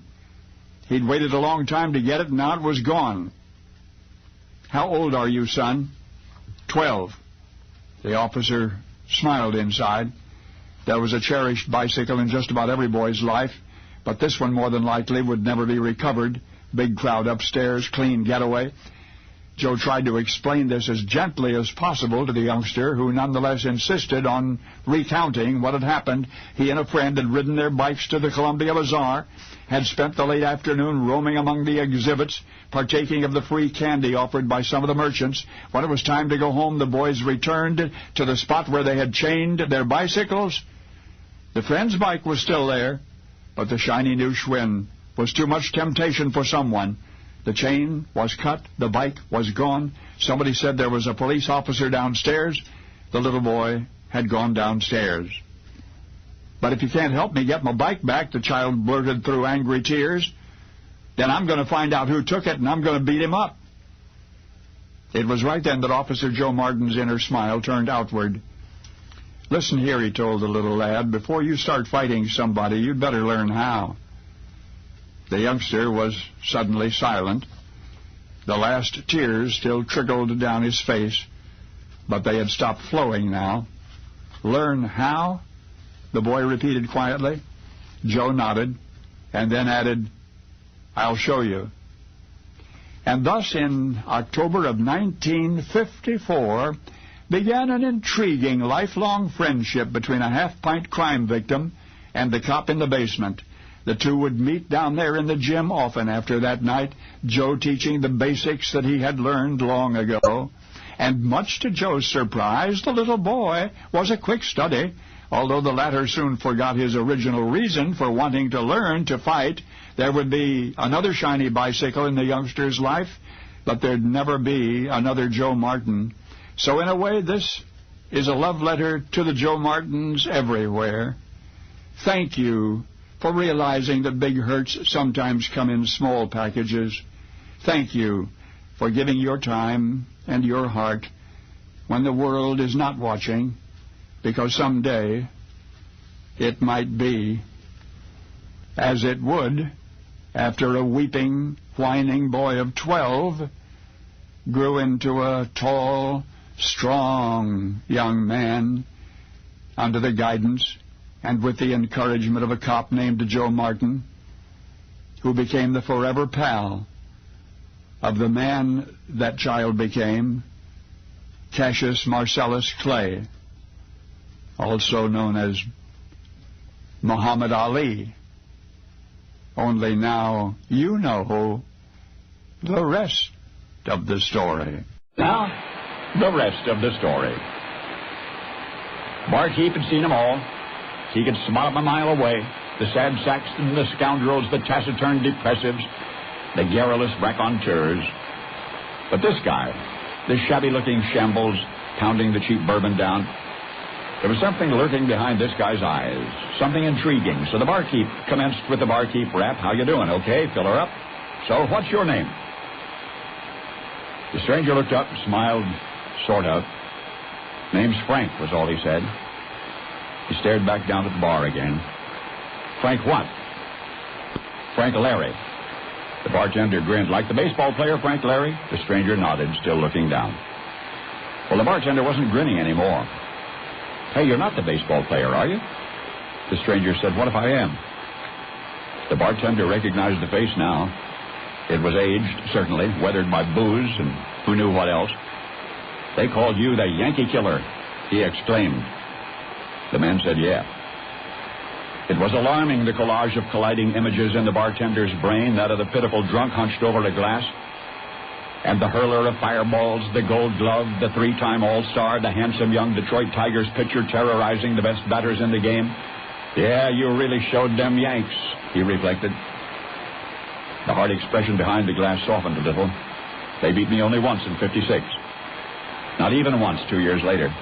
I got them 27-13 lifetime." Slowly the ghosts of bygone victories started rising from their graves. Lost only 9 of 32 games in '61, Frank mused. Led the American League a couple of times. Bartender said, "Let me buy you a drink." Frank said, "Sure, thanks." And they talked long into the night. About Frank's older brother Al, who pitched for the Cubs, and the injury that prematurely killed Frank's career, and on and on. Ask 'em Nice and the sports buffs will tell you this. The great pitcher Frank Larry did indeed lead the American League with 21 wins in 56. He did take the Yanks 5-1 that same year, 7-0 in 58. He did pitch 23-9 in 61, and a one-hitter to boot. But after half a dozen superstar years, a sore arm got the best of him, so he retired. A healthy, vigorous, sober, respectable retirement in Northport, Alabama, where he lives and where he prospers to this day. To this day. The drunken, disheveled down and outer, the utterly convincing Frank Larry you met at the bar, was a clever vagrant named Leroy Fulton, who impersonated Frank Larry for all kinds of respectful treatment, who even plundered the real Frank Larry's health insurance to the tune of tens of thousands of dollars. And he scored those unearned runs for 12 years before finally getting tagged. Through the last decade of the past millennium, a tragic sports legend was whispered into accepted fact that the once prodigious pitcher for the Detroit Tigers, the great Frank Larry, had drunk himself into a sorry state and was roaming taverns, bumming drinks, signing autographs, spewing stats from sea to shining sea. Well, of course, now you know that's just not so, because now you know the rest of the story. Now, the rest of the story. Senny broke out in a cold sweat. As foreign consuls in wartime know, the conceivable consequences of disobeying the orders of his government meant death. Senny was facing death. And yet how could he refuse the many who were also about to die? The Jewish problem, it was being called. The Germans were rounding up Jews by the thousands who in turn were vanishing, and the consul knew that they were being killed. Maybe worse. So he had wired his government and told him so. The first reply came back quickly, do nothing.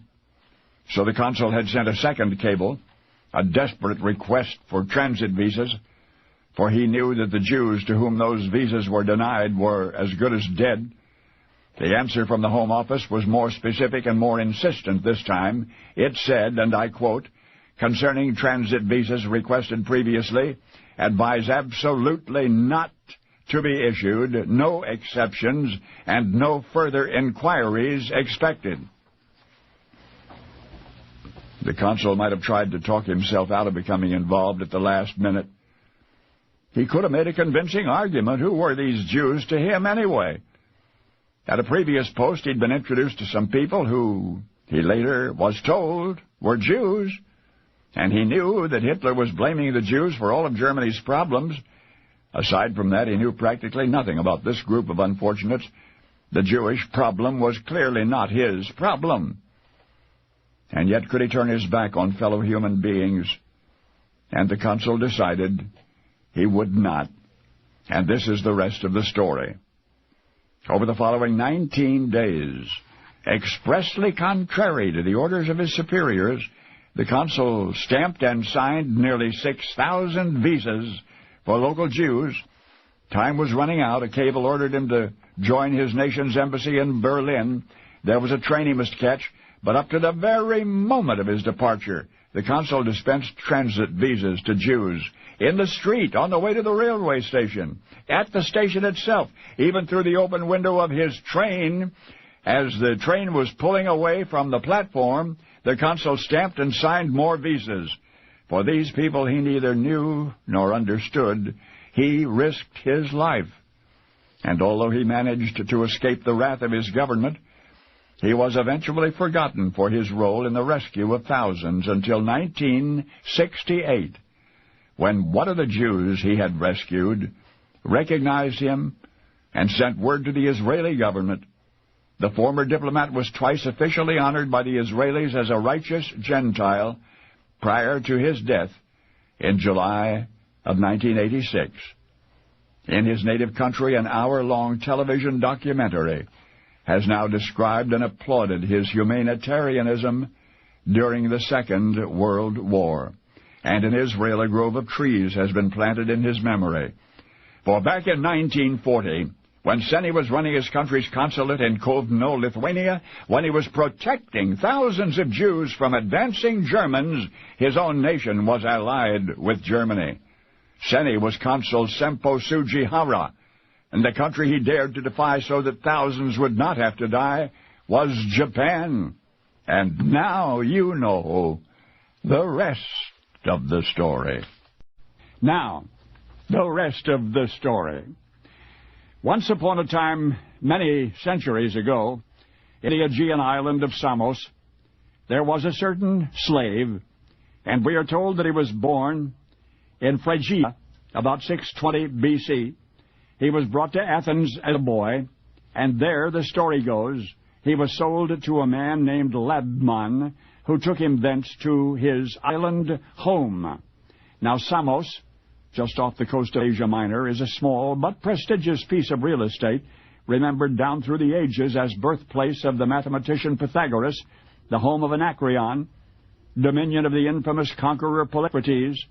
But students for more than 2,000 years have recalled and revered the island of Samos, mostly because there resided there a humble slave, whose master quickly learned of the lad's gift for storytelling, and whose freedom was therefore eventually granted.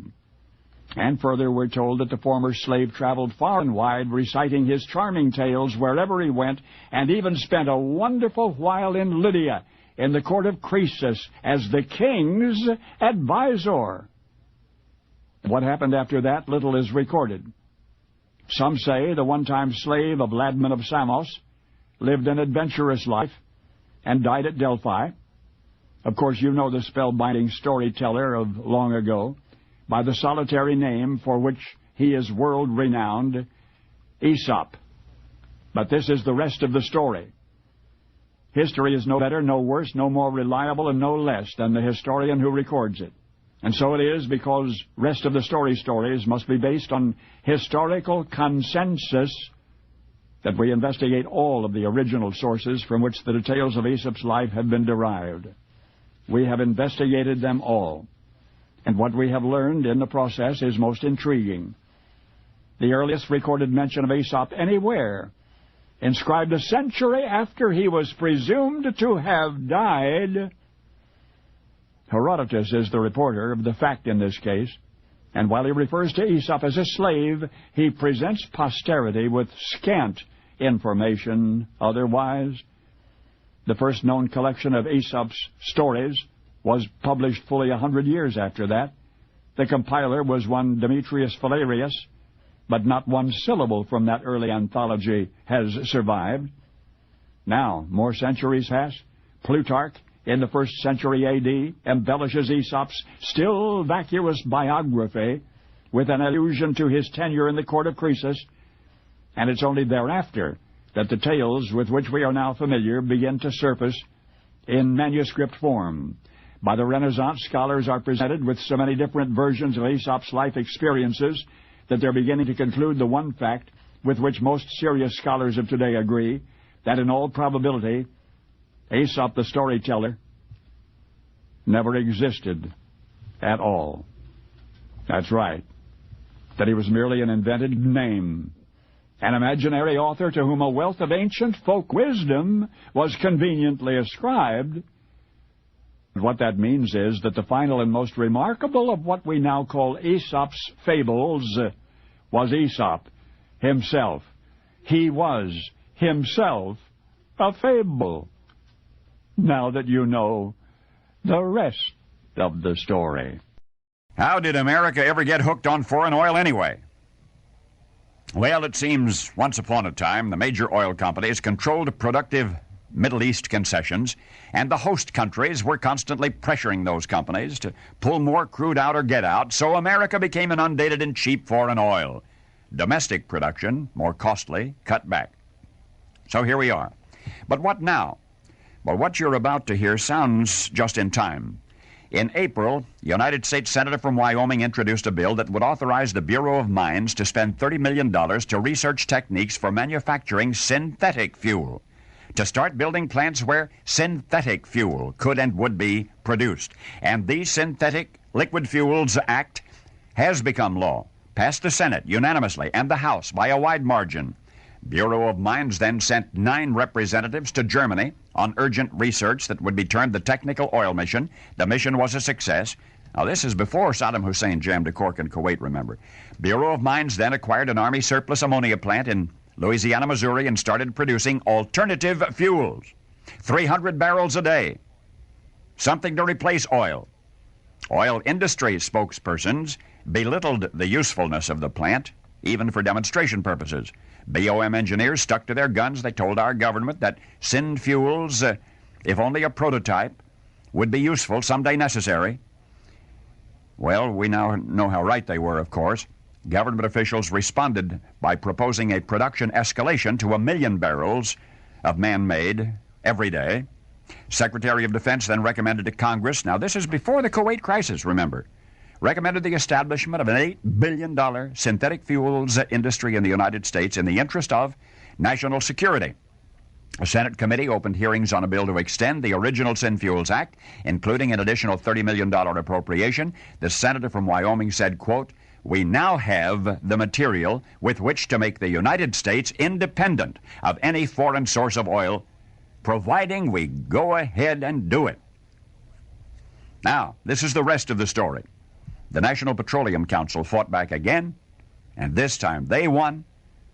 The president read their stacked deck negative report on syn fuels and swallowed it whole. The government's synthetic fuels project was terminated. After all, there was plenty of foreign oil to go around, and one night in June, the syn fuels plant in Missouri was closed down, turned over to the Army for demolition.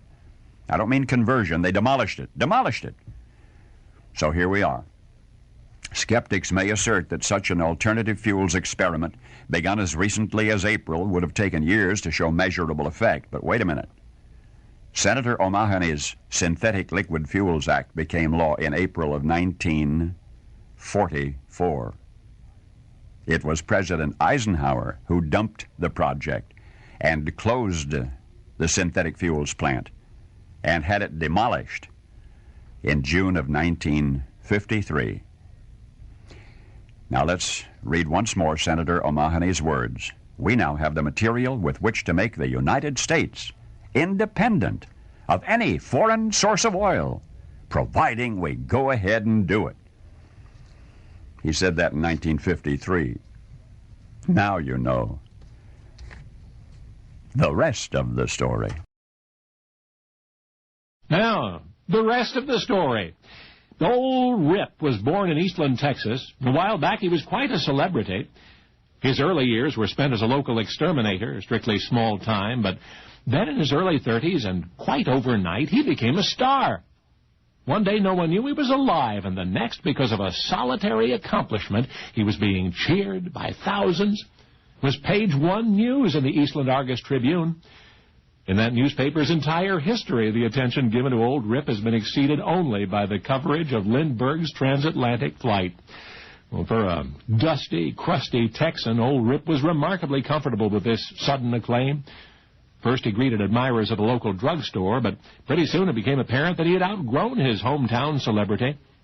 Andrew Volstead, a former congressman from Minnesota, was the first nationally prominent politician to suggest that Old Rip, quote, should be heartily commended.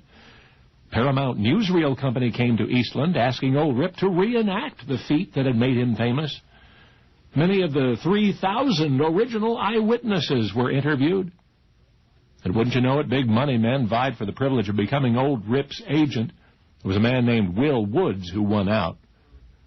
In May 1928, after a brief spin around the Southwest, Old Rip set out on a nationwide tour. He traveled on the most luxurious trains and stayed in the finest hotels. Among the prestigious friends he made was President Coolidge himself. Then one January day, far from the applause and the crowds, Old Rip passed away. He died at home. Officially, the cause of death was listed as pneumonia. Well, the national media responded, paused to pay tribute. Poets composed verse in his memory. Back in Eastland, Old Rip lay in state at a prominent funeral parlor, and in the days that followed, a constant stream of visitors paid their respects.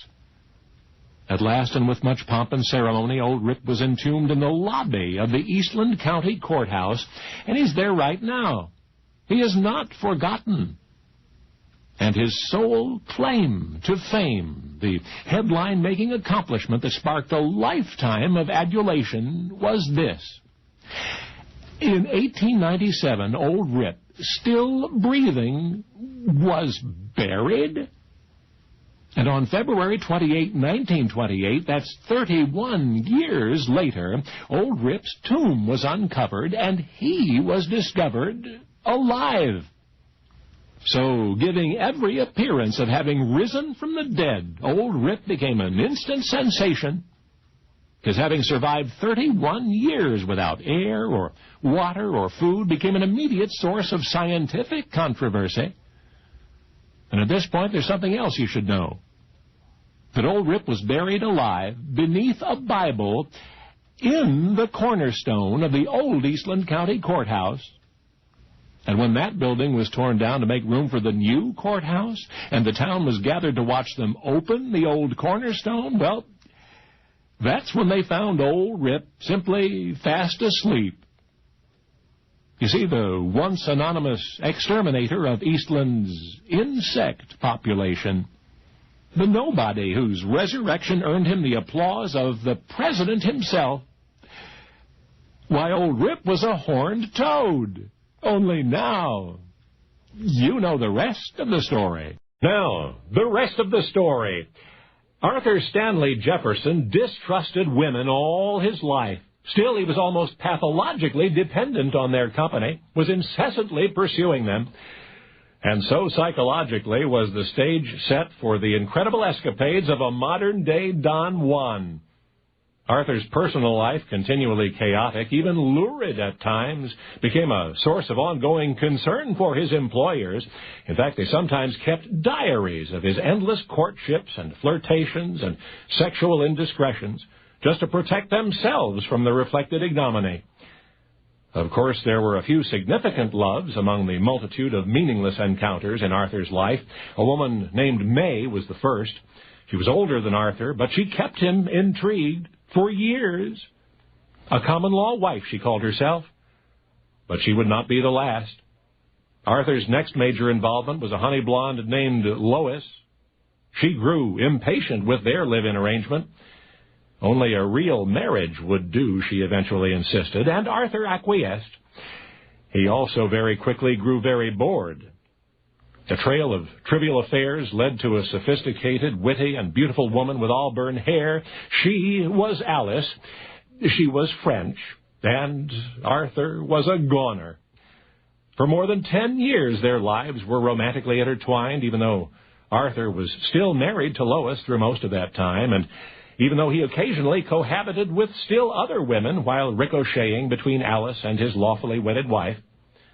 You see, Arthur was little more, though nothing less than a hopeless lover boy, an apparently helpless addict to the narcotic of romance.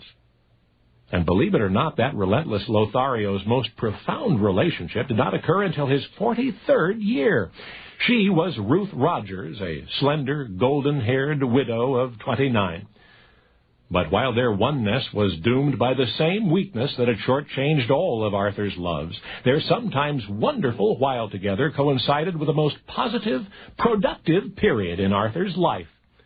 They were married, and then they were divorced, and then they remarried.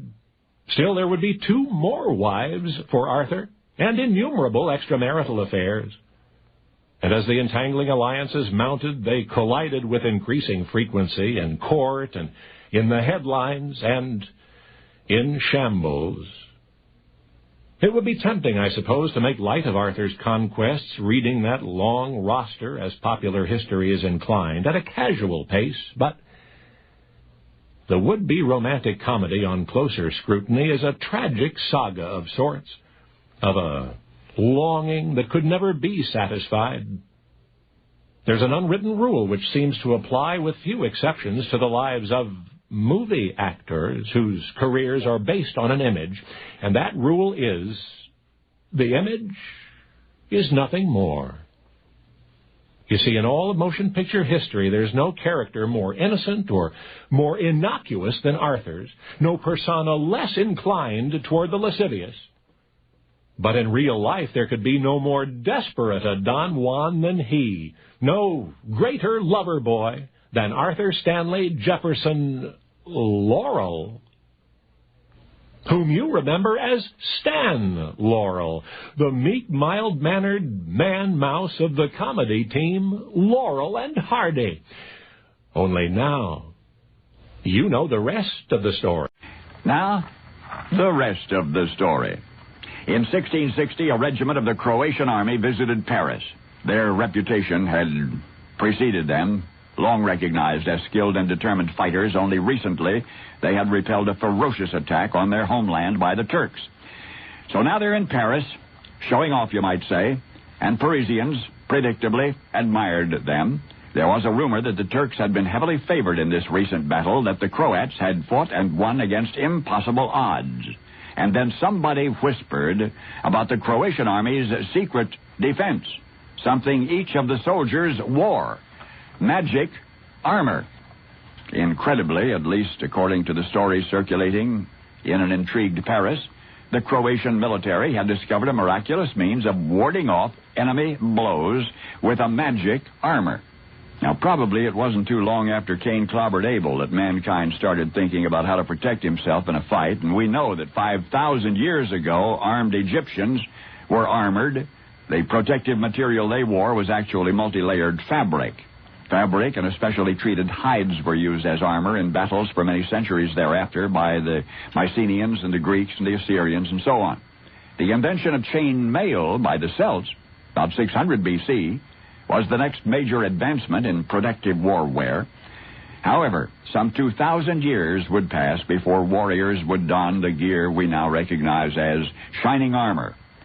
During the 16th century, armor became highly specialized. There was armor for war, and there was armor for jousting, and there was armor for ceremonial displays, and armor for parades. And along came the Croats with their magic armor, armor that could stop a sword as none ever before, or at least that was the Croatian claim. And Paris was absolutely delighted by it, especially by the appearance of this magic armor, so brightly colored.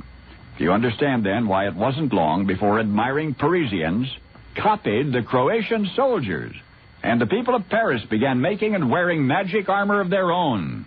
And thus was born a tradition.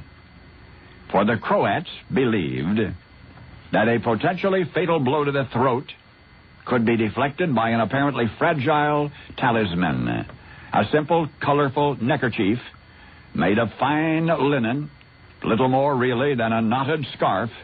But to the French, it suggested a brand new, exciting, sartorial style. And the French named that style in honor of the people who had inspired it. A Croat, they called it, in French, pronounced cravat. Yes, I do mean to say that what began as lucky linen worn by Croatian soldiers, the marvelous mystical armor a gentle breeze might have swept away, became a tradition we now take for granted as the necktie. Only now you know the rest of the story. Now, the rest of the story. Dorothy and Ernie sat in the waiting area of the children's clinic, enduring the quiet anguish with which they were by now so familiar. After an interminable while, the doctor appeared in the doorway.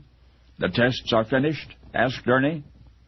The doctor nodded, unsmiling, and then he spoke in a calm, even tone. The little boy had been tested for everything imaginable, he said, and one of those tests had come back positive, the test for cystic fibrosis. The prognosis was very bad. Little Scotty, age 8, would almost certainly not live to see 9.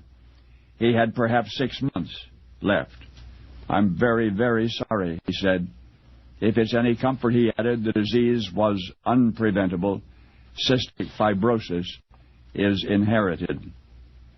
Well, that news bore a small irony in that Scotty had been adopted. Dorothy and Ernie had brought him home to Bowling Green, Ohio, when he was barely 6 weeks young. But then at the age of 2, for no apparent reason, the child simply stopped growing. His frantic parents took him to a succession of children's medical centers. Exhaustive examinations were followed by various diagnoses, by prescribed diets, but Scotty continued not to grow, and now he was 8 and sentenced to die.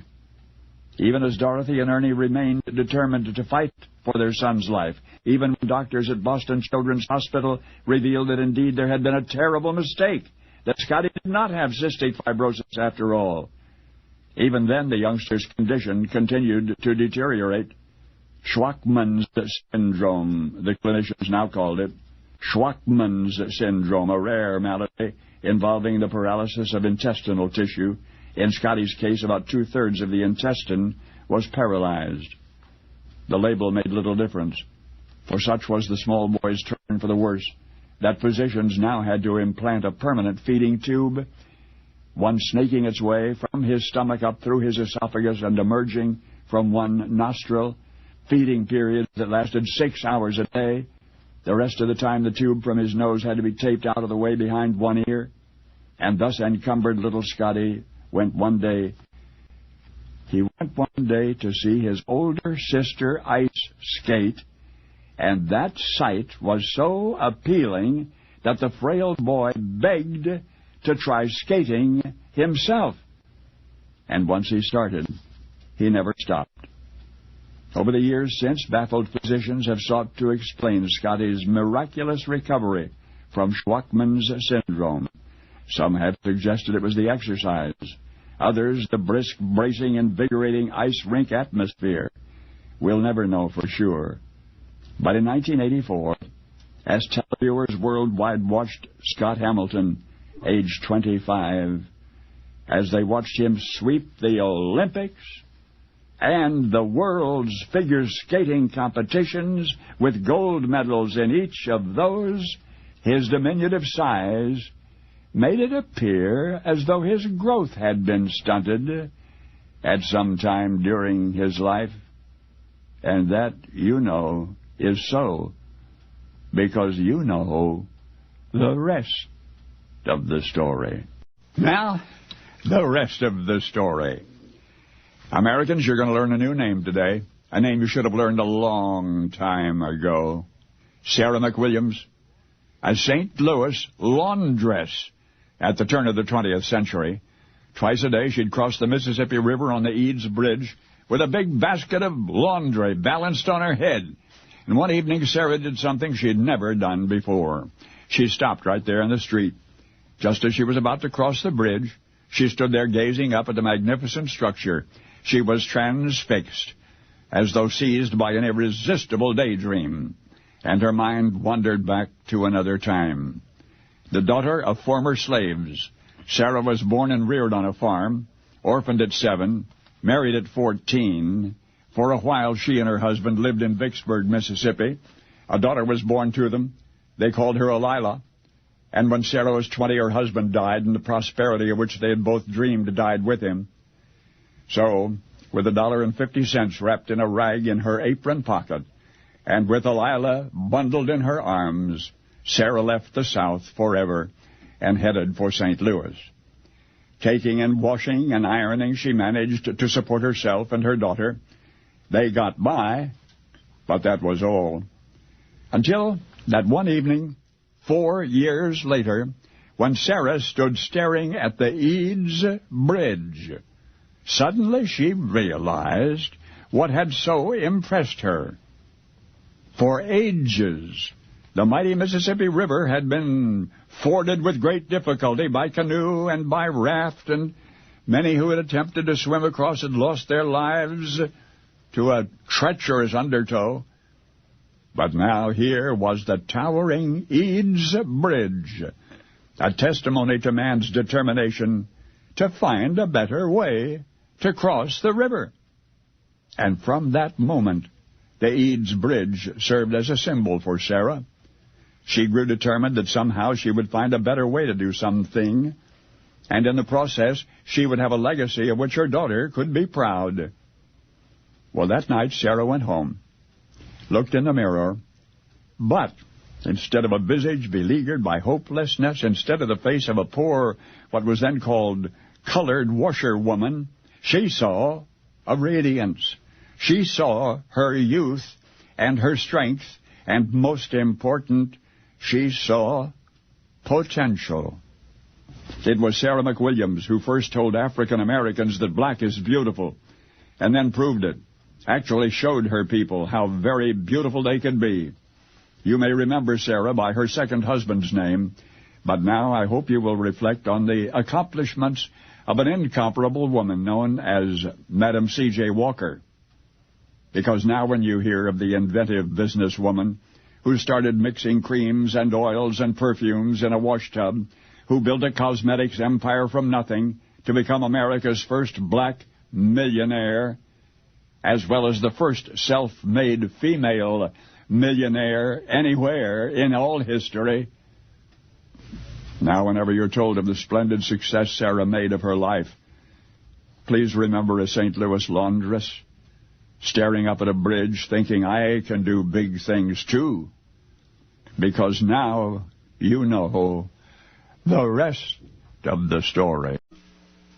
Now, the rest of the story. As a youngster growing up in France, Jean Desperate collected stamps. Many hours he spent gazing wide-eyed into the display case of the local stamp dealer, admiring one stamp in particular, a French colonial stamp which he could not afford, so John saved his lunch money, 1 centime at a time, and eventually excitedly returned to the stamp dealer to purchase his coveted French colonial stamp. It was months before John discovered that his prized acquisition was a forgery. A forgery! But the dealer would not return his hard-earned money. The boy had been swindled, and there was nothing he could do. Thus embittered, John plotted revenge against the philatelic dealers, the so-called stamp experts. And what was his plot? To become the most skillful stamp forger ever was. Now, flash forward to 1942. John's grown up. Now John has apparently sent 18 rare stamps by mail from his home in France to a well-known philatelist in Lisbon, Portugal. But remember, this was wartime. Postal censors were particularly cautious. So, at a postal control station on the Spanish border, a customs officer seized the envelope. Appraisers determined that the enclosed stamps were indeed genuine. So John was arrested and charged with illegally exporting capital in the form of rare postage stamps. In court, accordingly, the prosecuting attorney characterized the defendant as a smuggler of valuable collector's items. So, John took the stand. He was not guilty, he told the judge. The allegedly valuable stamps were worth nothing. In fact, John had made them himself in his own home, he said. Well, the judge smiled, and the prosecutor shrugged, and the case was postponed until the experts weighed in, and the stamps in question were subjected to chemical tests and spectroscopes and microscopes, and eventually one of the most distinguished philatelists in all of France submitted a lengthy evaluation to the court.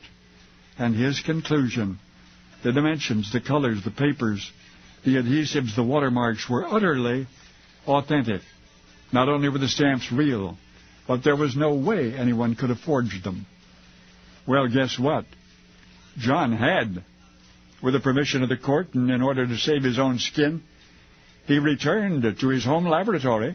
Shortly thereafter, emerged with 3 more sets of the same 18 stamps. The new forgeries were equally undetectable as such. So John was acquitted of smuggling rare stamps, and the little boy, once cheated out of his lunch money by a philatelic expert, had at least gotten his revenge. Today, the incomparable postage stamp forgeries of Jean Desperate sell for nearly as much as the originals, and he remains the only stamp forger in history who had to prove his crime to escape his punishment. But the greatest tribute to his craftsmanship is his enduring revenge against the philatelists, because the experts, even to this day, gaze at their collections and wonder. because they now, at this moment, are learning the rest of the story. Now, the rest of the story. It began as calamities often do, with a trifling thing. A boy was walking downtown one evening in early March when he spotted a man in uniform, a soldier. Momentarily overcome with mischief, the boy reached into a snowbank, patted a nice round snowball into shape, and then he threw the snowball at the soldier. Well, the missile found its mark, and the soldier, angry, chased the boy and caught him and shook him. The boy cried for help. Some men gathered around and began admonishing the soldier for treating a young boy so roughly. The soldier, still fuming, told the grown-ups to mind their own business. The men started pushing the soldier around. See how you like it. Well, the soldier called for his superior, Captain Preston, who was nearby. Preston hurried to the scene, accompanied by a half-dozen other soldiers, each armed, and by then the crowd of civilians had grown into a mob. I mean an ugly, threatening mob. They began manhandling the soldiers. Some of the soldiers drew their weapons and fired. Several men were injured. 5 fell dead. And this is the rest of the story. All 8 soldiers were arrested and charged with murder. They were to be tried not by court-martial, but in a civil court. Unpopular as were the defendants, not an attorney could be found who would take their case. And then a friend of Captain Preston's went personally to see John. And John was one of the sharpest lawyers in town. If anybody could get the soldiers off, John could. Preston's friend pleaded with him, and at last John accepted. The attorney's own colleagues and friends were shocked at his decision to defend those murderers. Some acquaintances made fun of John, others outright told him off. Nobody approved. And the scorn took a ponderous toll on the attorney. More significantly, he realized that such a case could ruin his law practice, but he also knew that his clients were dead men without him, so he investigated, carefully prepared his case, and on October 24, the case went to trial. In court, John proved that Captain Preston had given no order to fire, that Preston's men had only used their weapons in self-defense. Preston was acquitted, as were the others except for 2, and those 2 were let off with a comparatively light reprimand. For his services, John received a modest fee and a torrent of public indignation. Very nearly a nervous breakdown, but he consoled himself in the knowledge that justice had been done, and also history had been made. For this shooting in the streets of Boston on the night of March 5, 1770, forever after remembered as the Boston Massacre, was among the fatal events that precipitated the American Revolution. And John, the defense attorney, the living casualty of the Boston Massacre, the colonist who threw away his law practice to side with a handful of British soldiers, the barrister who put a fair trial ahead of his own reputation. He eventually recovered his own reputation. He recovered his good name and more. For John was John Adams, who one subsequent day became the 2nd President of the United States. And now you know the rest of the story. Now, the rest of the story. The arms race was escalating. The Cold War seemed more frigid by the minute. With each alarming morning headline, Ted wrung his hands a little more anxiously, fretted a little more fretfully, and thought a little more thoughtfully. We stand, he muttered to himself, we stand on the brink of nuclear war, and nobody seems able or willing to avert it. Ted frowned, reflecting on the foolishness of warring rivals. He recalled one bloody 13th century conflict in northern Italy over the proper method of peeling an apple. And now, the weapons widely accessible were so vastly destructive that a tiny little dispute could result in the decimation of a nation.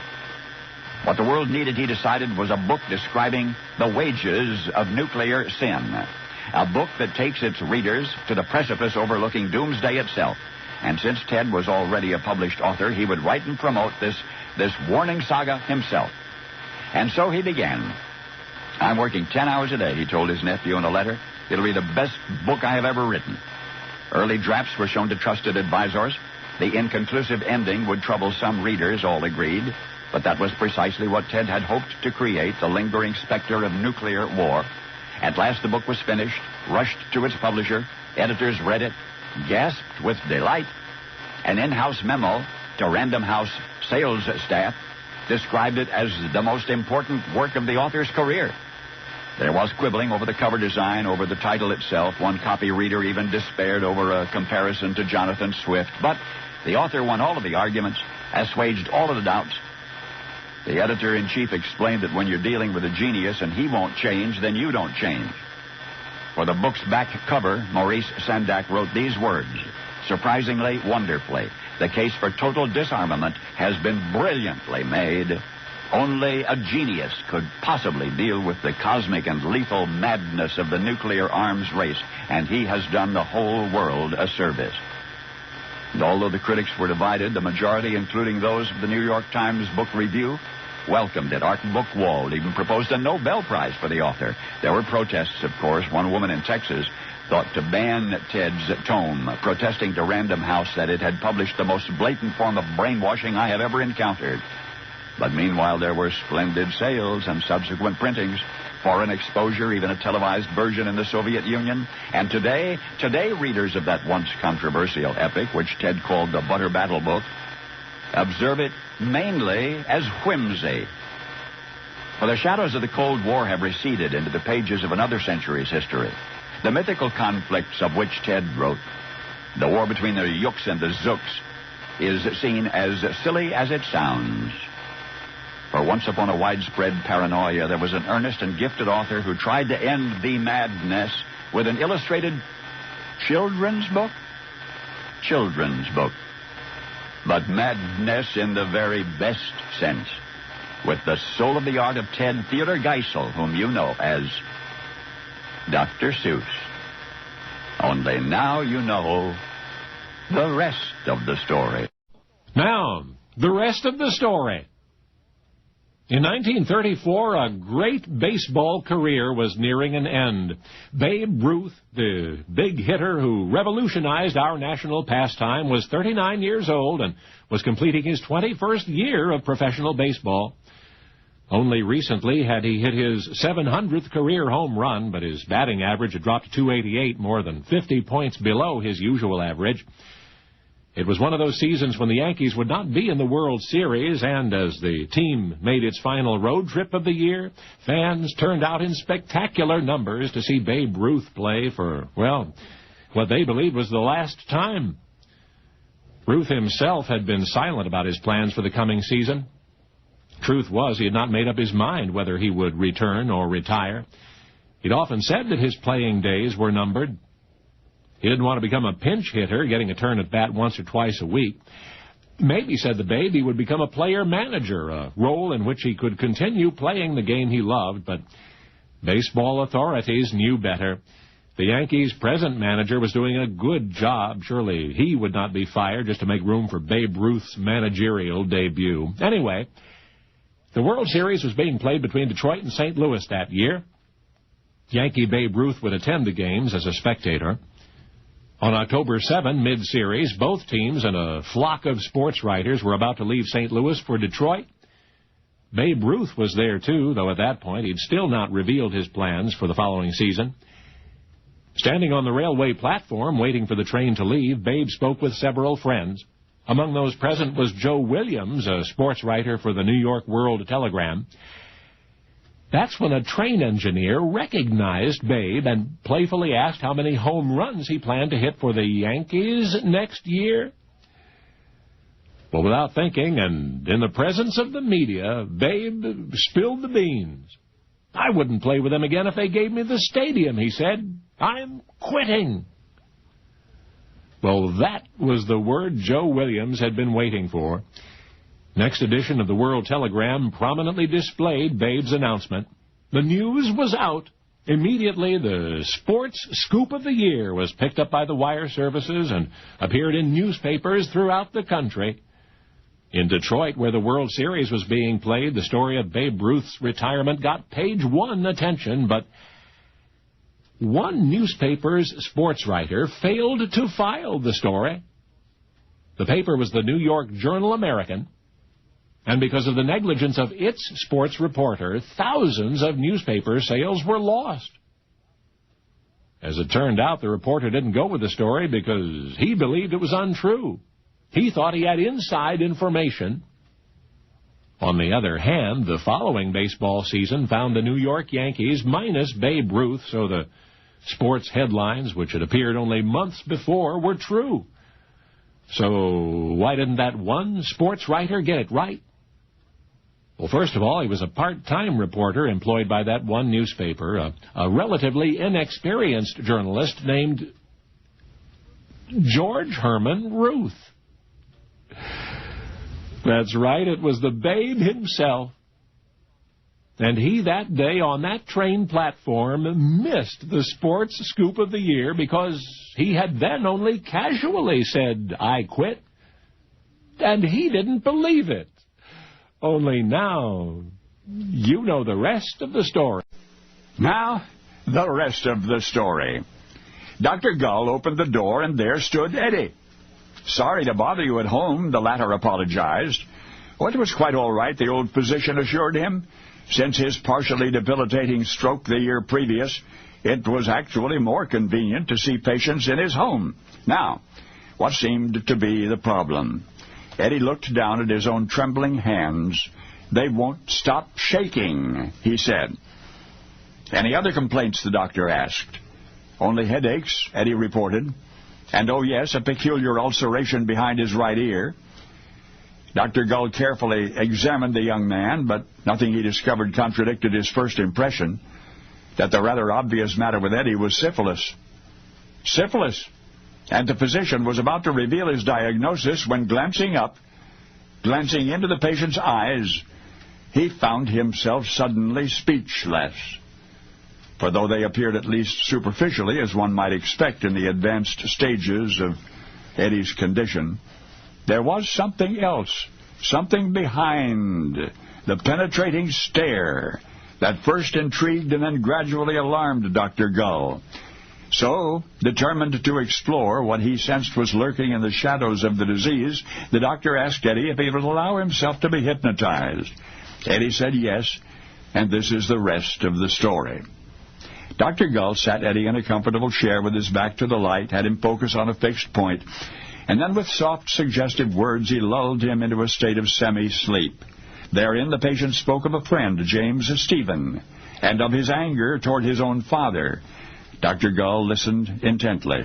Then suddenly, disturbingly, in a voice oddly changed, Eddie began describing a knife, and then a woman in the darkness, and another woman, and another.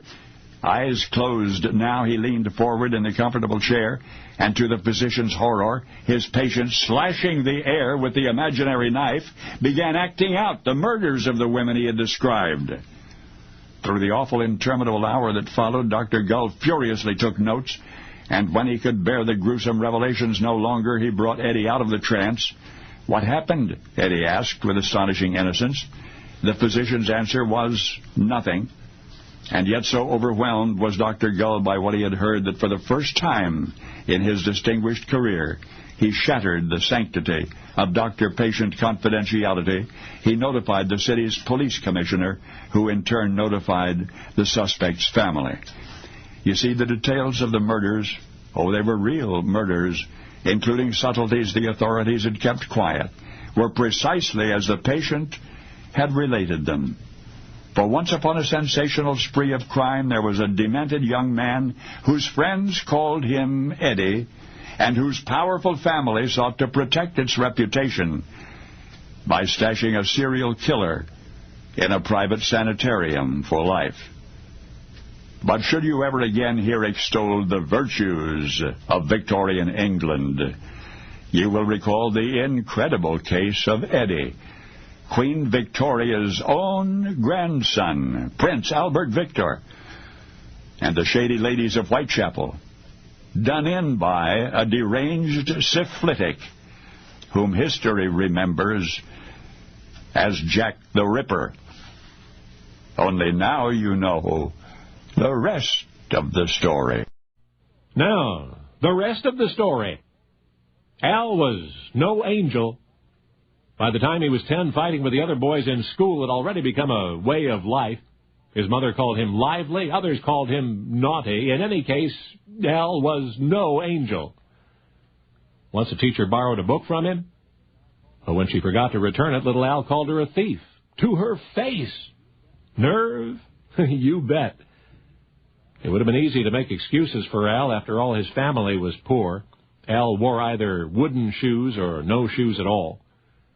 In the small town where he was born, no secrets could be kept, so it was no secret that Al's father, an itinerant laborer, was also an atheist socialist who burned religious icons, even crucifixes, in his stove. If there were a whiff of the devil in Al, folks said it ran in the family. But then one day, the boy's mother, he was still 10 at the time, his mother gave him some money to buy medicine for her, and as she was uncertain of the precise price, she gave him more than he would need. Now, the nearest druggist was in a neighboring mountain village, so to expedite his errand, Al took a small sled. But somewhere between his town and the next, somewhere along a winding downhill run, Al lost part of his mother's money. Well, the druggist told him not to worry. There was more than enough left to pay for the medicine. So the boy thought, well, since his mom didn't know the actual cost of the medicine, he could just go home and give her the change. Easy enough. And that's just what he did. But the child lay awake in bed that night thinking about what he'd done. Maybe it was no worse than the rest of it, the fighting and all the smart-alecky stuff, but the thought of cheating his mother, who worked as a scullery maid to help feed her family, well, it was just too shameful to ignore. So next day he said nothing about it, nor the next day, but in the middle of one night, almost a week later, it was still haunting him. So he got up out of bed, fumbled for a piece of paper, and he began to write. Dear Mama, the letter began. It would take 3 pages to say what he had to say, but he explained what had happened, how the money had been lost, and how his conscience would not let him rest. He promised to pay his mother back what he owed her, and asked only that she forgive him. Well, you bet she forgave him. In fact, his mother may have been the first to see inside that little rascal's heart, all the way to his innate and perhaps remarkable goodness. You see, the boy who chronically fought in school and sassed his teacher, whose own father burned crosses in the kitchen stove, well, that little boy took his first step on the straight and narrow down a winding path, a snowy downhill sled run, which led somehow to the world's highest throne. Of course, you remember Al Albino Luciani as His Holiness Pope John Paul I. And you may remember something else. That Pope John Paul was the very first pope to choose a double name. Almost as though there were another side to him. And maybe that was so, because now you know the rest of the story. Now, the rest of the story. In the history of Phoenix, Arizona, there have been several 4-alarm fires, but no 5-alarm fires at all. And yet, there was one 6-alarm fire. Imagine that. It happened 35 years ago, June of 1973. 35 fire engines were summoned to the 6-alarm fire. Ladders and pumpers and 150 firefighters. And the scene itself, the city's world-famous landmark, now ablaze, the cherished Arizona Biltmore Hotel. The fire destroyed the 4th floor, damaging the millions, of course. The Biltmore, then only 44 years old, was an architectural masterwork. Originally thought to have been the work of a little-known architect named Albert Chase MacArthur, subsequent evidence suggests that the Biltmore was in fact designed by none other than Frank Lloyd Wright. And yet in either case, the Biltmore architect was dead, and reconstruction would require ultimately skilled sensitive supervision. Then owners of the hotel agreed only one architectural firm, only one was qualified, Taliesin West. Taliesin West, established for the purpose of perpetuating Frank Lloyd Wright's style. In fact, the firm was populated by Wright's own pupils. So, I wonder what they thought. Those deliberate, conscientious Taliesin architects, when the hotel owners told them that the task, which might be expected to take years, must be accomplished in days. The fire in June, remember. The hotel's promised reopening date, September, the following September, and to miss the tourist season could mean bankruptcy, so 3 months was all they had. Construction engineers argued the early deadline. It was just too little time for such an enormous undertaking. But the Biltmore owners could not survive both the cost of the fire and a canceled winter season, and so began a round-the-clock workathon, a labor of love by the lovers of Frank Lloyd Wright. And love conquered all. In 90 days, the prestigious Arizona Biltmore was restored to her former glory, her unique paneling, the gold leaf ceiling, her original Rococo moldings, all of the electric lights concealed in uniquely reticulated cement. And, of course, her stonework had to be acid cleaned and, in some cases, replaced. And so, in a flurry of exhaustion and exhilaration and celebration, the doors did reopen September 29. The happy ending to the only 6-alarm fire in Phoenix history. And naturally, all during the reconstruction, investigators sifted the evidence and the eyewitness testimony to determine the fire's origin. This must never happen again, all agreed. The first suspect was a carelessly tossed cigarette. Then it was suggested a stretch of 44-year-old wiring had shorted out. But no, you're going to know what started the Arizona Biltmore fire. The only 6-alarm blaze that city had ever known. It was the arc of a welding torch. The arc of a welder who was installing an automatic fire prevention sprinkler. And now you know the rest of the story. Now, the rest of the story. The action-adventure motion picture The Day After Tomorrow thrilled audiences with vivid visions of the next ice age, Manhattan Island engulfed by rising seas, the northern hemisphere instantly fresh frozen like a bag of bird's-eye peas.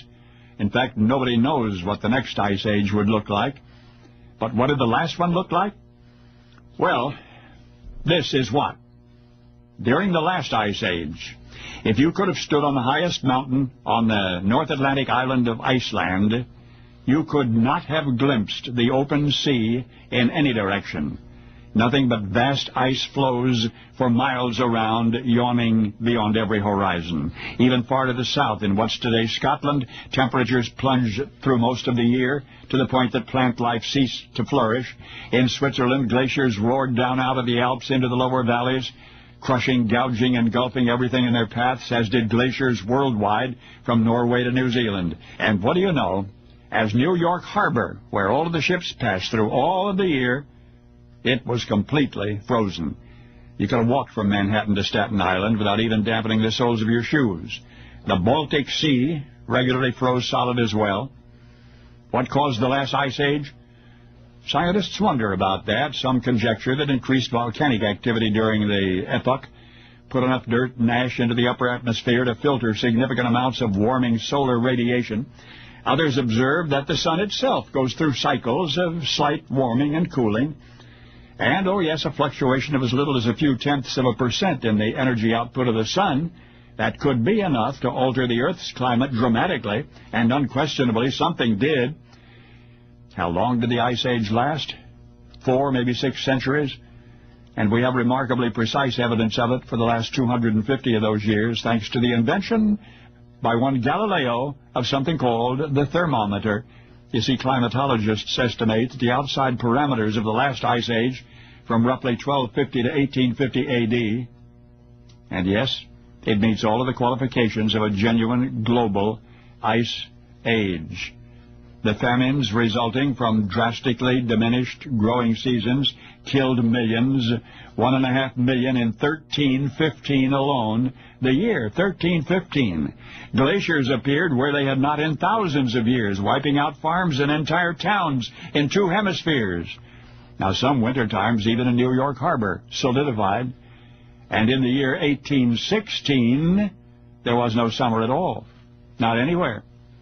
So should it occur to you, as it has to art historians, that landscape oil paintings in the 16th and 17th centuries have more than their share of snow, you will know that what you are seeing through those windows in time are glimpses of something you thought was prehistoric.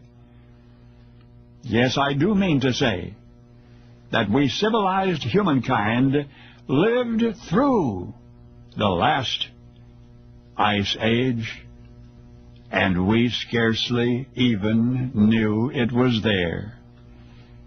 But now you know the rest of the story. Now, the rest of the story. Maybe more than anything in the world, little Mark Gabriel needed a hero. Born in the teeth of the Second World War, he was 5 when the Nazis fled his hometown in northern Italy and relegated it to the communists. One regime, of course, was as bad as the other. Townsfolk continued to disappear in the middle of the night, on an average of 1 a night. Particular targets of the new terrorism were the young soldiers returning from yesterday's war. And then in 1948, after 3 years of starving and living in fear, Mark's father decided enough was enough. He would move his family anywhere else. But any elsewhere was not very much better. It was a refugee camp about 45 miles from Florence in the town of Lucca, Italy. 17 families shared a single room in the camp, each family separated from the next only by hanging blankets. And so it was in this overcrowded, uncertain environment, against the cacophony of coughs and whispers and the occasional collision of faces and fists, that Mark Gabriel, now age 8, was to grow up. And so I say maybe more than anything, maybe more than food, of which he had very little, and toys, of which he had none, and the promise of a real life, which was too distant to be real, what little Mark needed was a hero. And he found one in Uncle Bruno. And this is the rest of the story.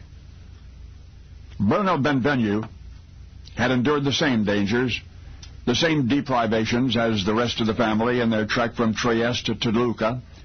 He had little reason to be hopeful, even less to be brave. But Uncle Bruno was a survivor mentality. In these years before Teflon, nothing stuck to him. It was as though he were utterly oblivious to what had happened, what was happening, and what might happen, as though he had no idea at all where he was. But Uncle Bruno had a motorcycle. A veteran of the Italian Air Force, this handsome, swaggering 20th century swashbuckler loved anything that made the wind rush furiously past him. So now, grounded and slightly frustrated, Uncle Bruno had settled for 2 wheels. And yet still he flew. It was the daily sight of this beloved uncle roaring about the refugee camp on his motorbike when everybody else was getting about on a horse. That's what stirred the imagination of little Mark Gabriel. That's what made him soar above his circumstances into the stratosphere called someday. Uncle Bruno Benvenu was the first member of Mark's family who had ever driven anything faster than a farm tractor. He would not be the last, for in that beautiful someday of which Mark dreamed, he became the hero his uncle had been, and infinitely more. You never knew the little boy who spent what might have been his brightest 7.5 years in a cramped refugee camp. But now you've met the man in whose image a dream was born. Uncle Bruno, the magnificent inspiration for a tiny nephew named Mark Gabriel, who became one of the greatest race drivers who ever lived. Mario Gabriel Andretti, the incomparable race car driver, Mario Andretti. And now you know the rest of the story.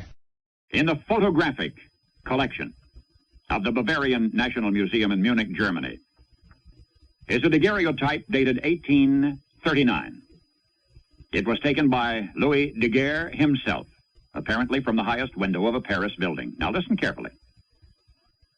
The scene is of a beautiful boulevard stretching into the distance. On the sidewalk below, a man stands with one foot up on a bootblack's platform, a tiny, blurry image. The first human figure ever photographed. Something else intriguing about this Paris cityscape, something almost unearthly. Looking at the picture, one slowly becomes aware of it. And from then on, you'll be haunted by it.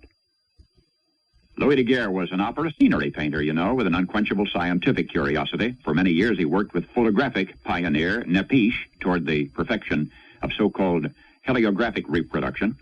After the death of Nepiche, Daguerre continued to experiment, ultimately discovering the process that was to bear his name. The early daguerreotype we have been discussing is entitled Paris Boulevard. You can appreciate the exquisite detail in this picture. Even from a distance, you'll see the brickwork in the buildings, the tile work on the roofs, the individual cobblestones in the street. In the windows across the way, you'll see wooden mullions and muntins clearly defined, the pleats in the curtains easily counted. Yet with the exception of that one tiny lonely figure in the corner, the entire boulevard, a half mile or more, plainly visible in the gleaming sunshine, is utterly devoid of life.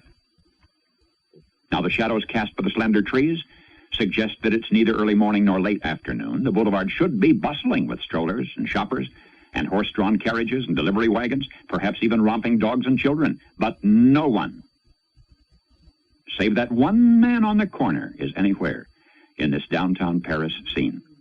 Pervading the ancient daguerreotype is an eerie calm, as though somebody has just dropped a neutron bomb. The glorious Paris daylight, praised as unique by generations of artists, shimmers everywhere, illuminating the intricacies of the ubiquitous lifeless objects, and observing, we are convinced if there were life to be seen, we would see it. Down through the ages, it has been said in various ways that all around us is an unseen world. Many say that they feel its presence. Others claim to have parted the curtain and peered inside that unseen world. The skeptics cling to a claim of their own that no camera ever lied. Well, wait a minute. Now it needs to be told that Paris Boulevard photographed by Louis Daguerre was, during the moments the daguerreotype was taken, was in fact teeming with flesh and blood phantoms. I mean, people were roaming the sidewalks and horses were pulling carriages, and yet that early daguerreotype process was so slow that only stationary objects, that only the ones which stood still could be captured on the plate, such as that one man waiting patiently for his boots to be brushed. History honors him as the first man ever photographed, but that's only because he was the one standing still. Now, you've heard it said, and will again, that the camera doesn't lie, or even perhaps the human eye. Well, don't you ever believe that, now that you know the rest of the story. Now, the rest of the story. It was more like a luxurious resort hotel than ordinary apartments, but that shows how much times have changed. How might the people who lived there have been more comfortable? Although some of them made frequent shopping trips downtown, such excursions were unnecessary. Practically anything anybody might need was right there in the building. There were various shops, including more than one drugstore. There was a hairdresser. There were physicians on staff. There was even a library in the building as well. Many of the richest and most famous figures of the day lived there.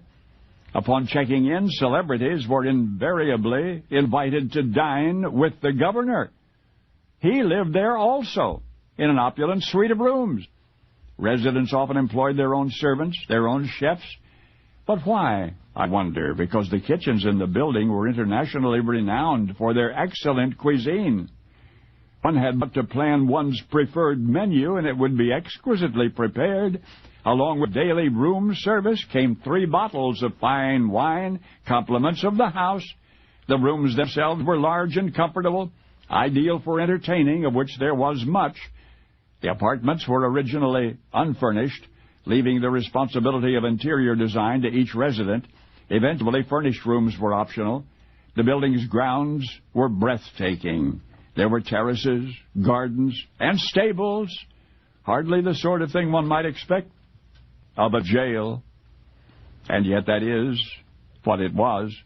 A state-owned, a state-operated institution for the incarceration of naughty noblemen, dissidents usually, critics of the crown. Naturally, guests accustomed to pampering demanded the same in detention, and so they were pampered. They were given a multitude of conveniences, the finest food, even ironically considerable freedom. Some of the so-called prisoners were required only to spend their nights in the jail. Visitors also came and went as they wished, and large dinner parties were not uncommon. The most remarkable thing about this plush, posh penal institution was that the state could afford to run it at all. Ultimately, of course, what with liquor on the house and every imaginable service offered free of charge, the state could not afford it, and so the government planned to close it down and to demolish it. In fact, a contractor had already put in a bid to dismantle the structure, but before he could do that, somebody else took a shot at it. The people of Paris. The people of Paris. All they wanted were the arms and ammunition stored there. They were not trying to get anybody out. For when that mob advanced on the prison, July 14, 1789, only 7 pampered prisoners remained. I know you've been led by legend to believe that it was such a terrible place.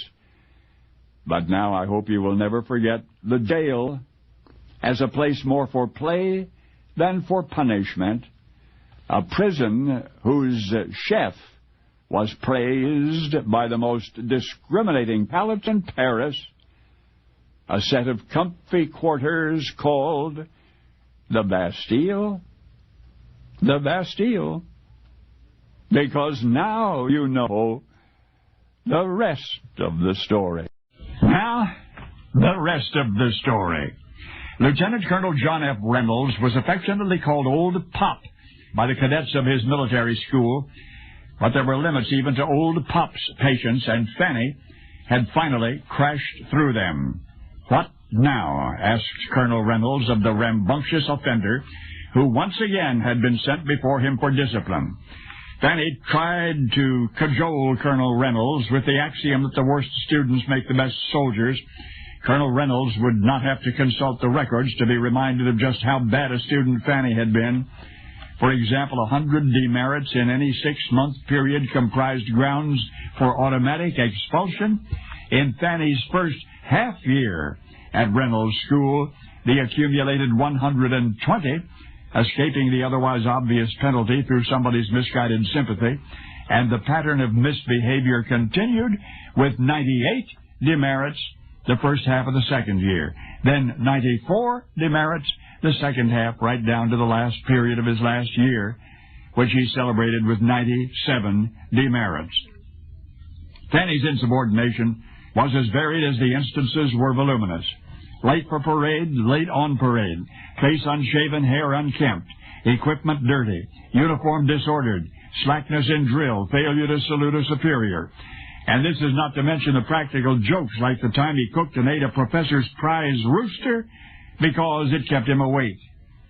But now Fanny had graduated, at the very bottom of the class to be sure, 34th out of 34 students. And still, he had crammed and had passed his final exams just barely, and he was ready to leave school.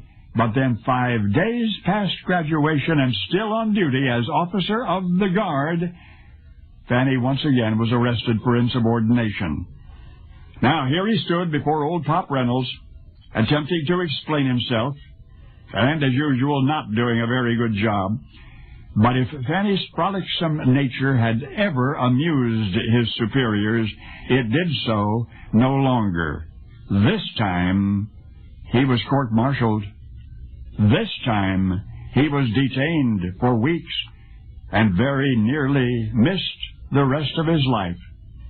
You see, during that interminable time, Fanny contritely considered his unwise choices and pondered the possibility that his heretofore preternatural good luck had finally run out, it had not run out. For in a gesture of unfathomable leniency, the court reprimanded Fanny and simply sent him on his way.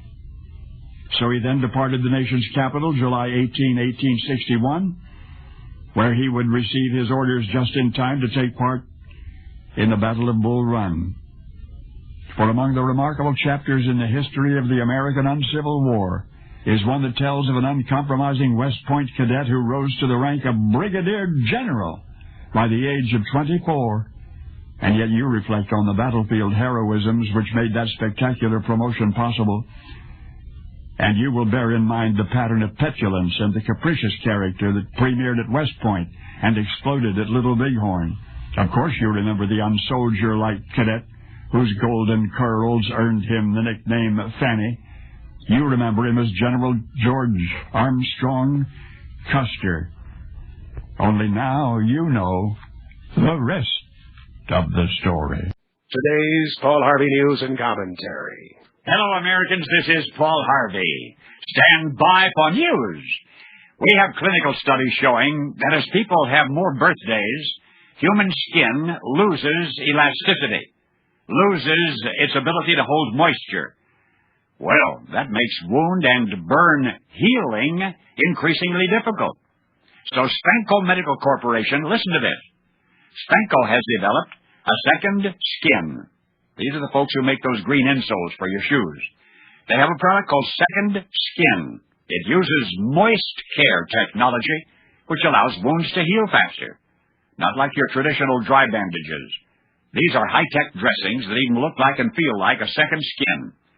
To find out more, call 1-800, the numeral 8, and then Spanko, S-P-E-N-C-O. You can get these at many drugstores such as CVS, Rite Aid, Walgreens, many discount stores. If your store doesn't yet carry Second Skin, tell the store manager that Paul Harvey said stock up on Second Skin soon. And you'll never return to the old dry bandages once you've tried it. It's the one in the blue box. The one in the blue box called Second Skin. United States airports are reopening. United States airports are reopening now. Stock market investors, sidelined and anxious, awaiting the likely reopening of Wall Street tomorrow, should be reassured today, as stock markets in Asia and Europe are recovering from their initial anxiety, and most were selling higher today. Seeking to calm fears in financial circles and to stabilize the global economy, the Federal Reserve announced this morning that $50 billion with a B dollars will be made available to the European banking system. That should more than cover any and all expectable panic withdrawals. Now, here is the latest word, not the last word. 50 or more people were likely involved in the skyjackings in this country Tuesday.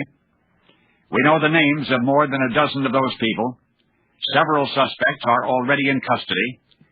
Each of the 4 planes involved in Tuesday's attack, at least one skyjacker, was a qualified jet transport pilot, probably trained at a flight school in Florida. Evidence is overwhelming that Osama bin Laden was the financier and the strategist. From his hideout in Afghanistan, bin Laden directs a global network of terrorists. He has many supporters in Boston.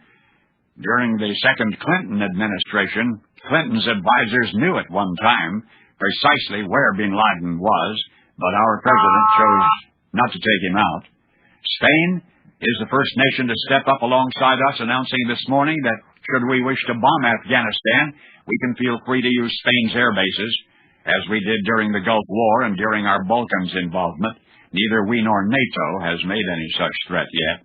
Our State Department has repeated a worldwide warning to all Americans traveling abroad: lie low, just don't advertise your presence. The long-closed congressional bunker underneath the Greenbrier Hotel in West Virginia was not reactivated for this. That lease agreement says it may be used only in case of a declared war.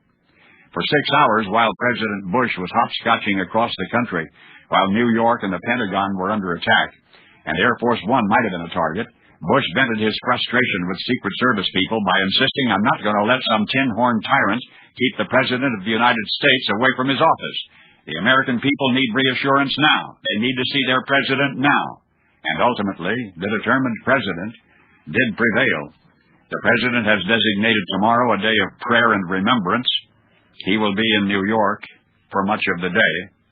A quick public opinion poll by NBC shows that 4 of 5 Americans approve the way President Bush is handling things.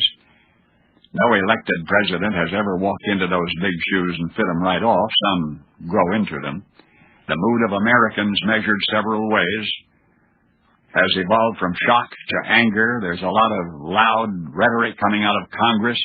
Meanwhile, the FBI, as methodical as in days of old, is rounding up conspirators.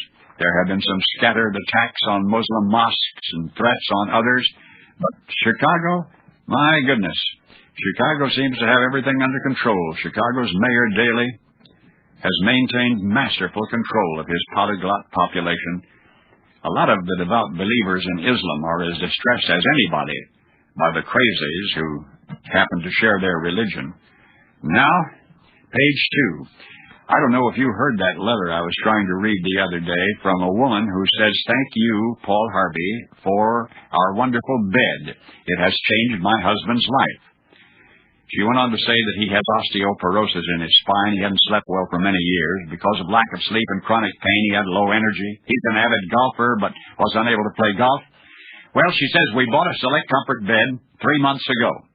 After finding the correct sleep number for him, his back began to improve. Now, 3 months later, he gets out of bed, he smiles at me and says, "It's the bed," and he grabs his golf clubs and out the door he goes. He's now playing almost every day. He comes home full of energy and happy.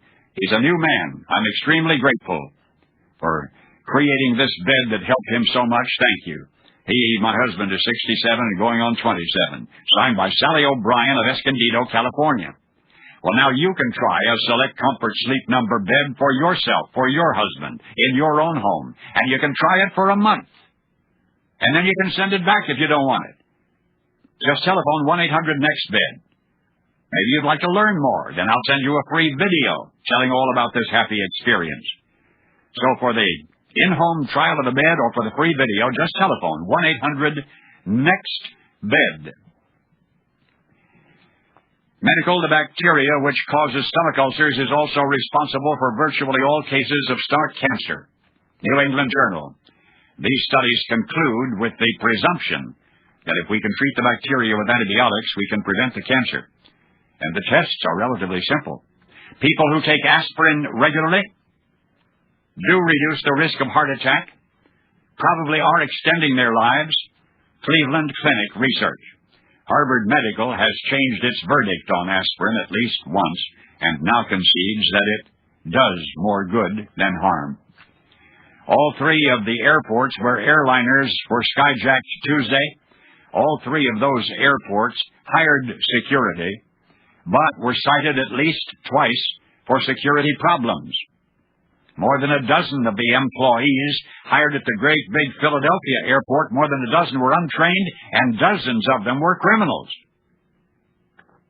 Well, as far away as Hamburg, Germany, one suspect was arrested in the New York bombing who is or was an airport worker. You know, historically sheltered Americans have just not recognized the potential for airport personnel, the food service people, the cleaning crews at the airport, the sanitation workers, how easy it would be for them to carry weapons aboard while servicing a parked airplane, and then conceal those weapons, where potential skyjackers could come aboard and have access to the weapons. We could learn from Israel about airliner security. Could we ever? Israel's Mossad is immensely effective at intercepting potential trouble. Aboard Israeli jetliners, plainclothes, pistol-packing in-flight guards, passengers are grilled, their credentials are really examined, their luggage is really searched, and they employ more other security measures than they would want me to define. And their hiring of anybody working around airplanes does discriminate. The Israelis discriminate. As George Washington is said to have said that night he crossed the Delaware in 1777, put none but Americans on guard tonight. Page 3. You're listening to Jihad Worldwide. Chicago's News and Talk, Radio 720 WGN.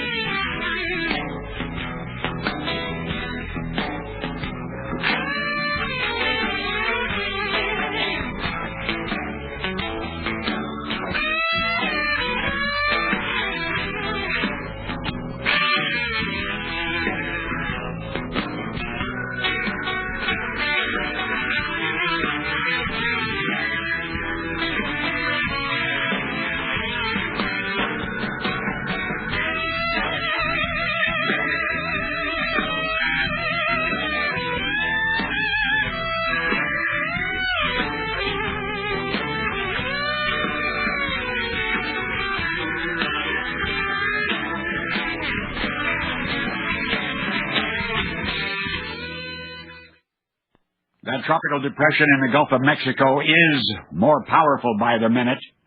Much of Florida is now under flood watch. Los Angeles, your water tastes fishy.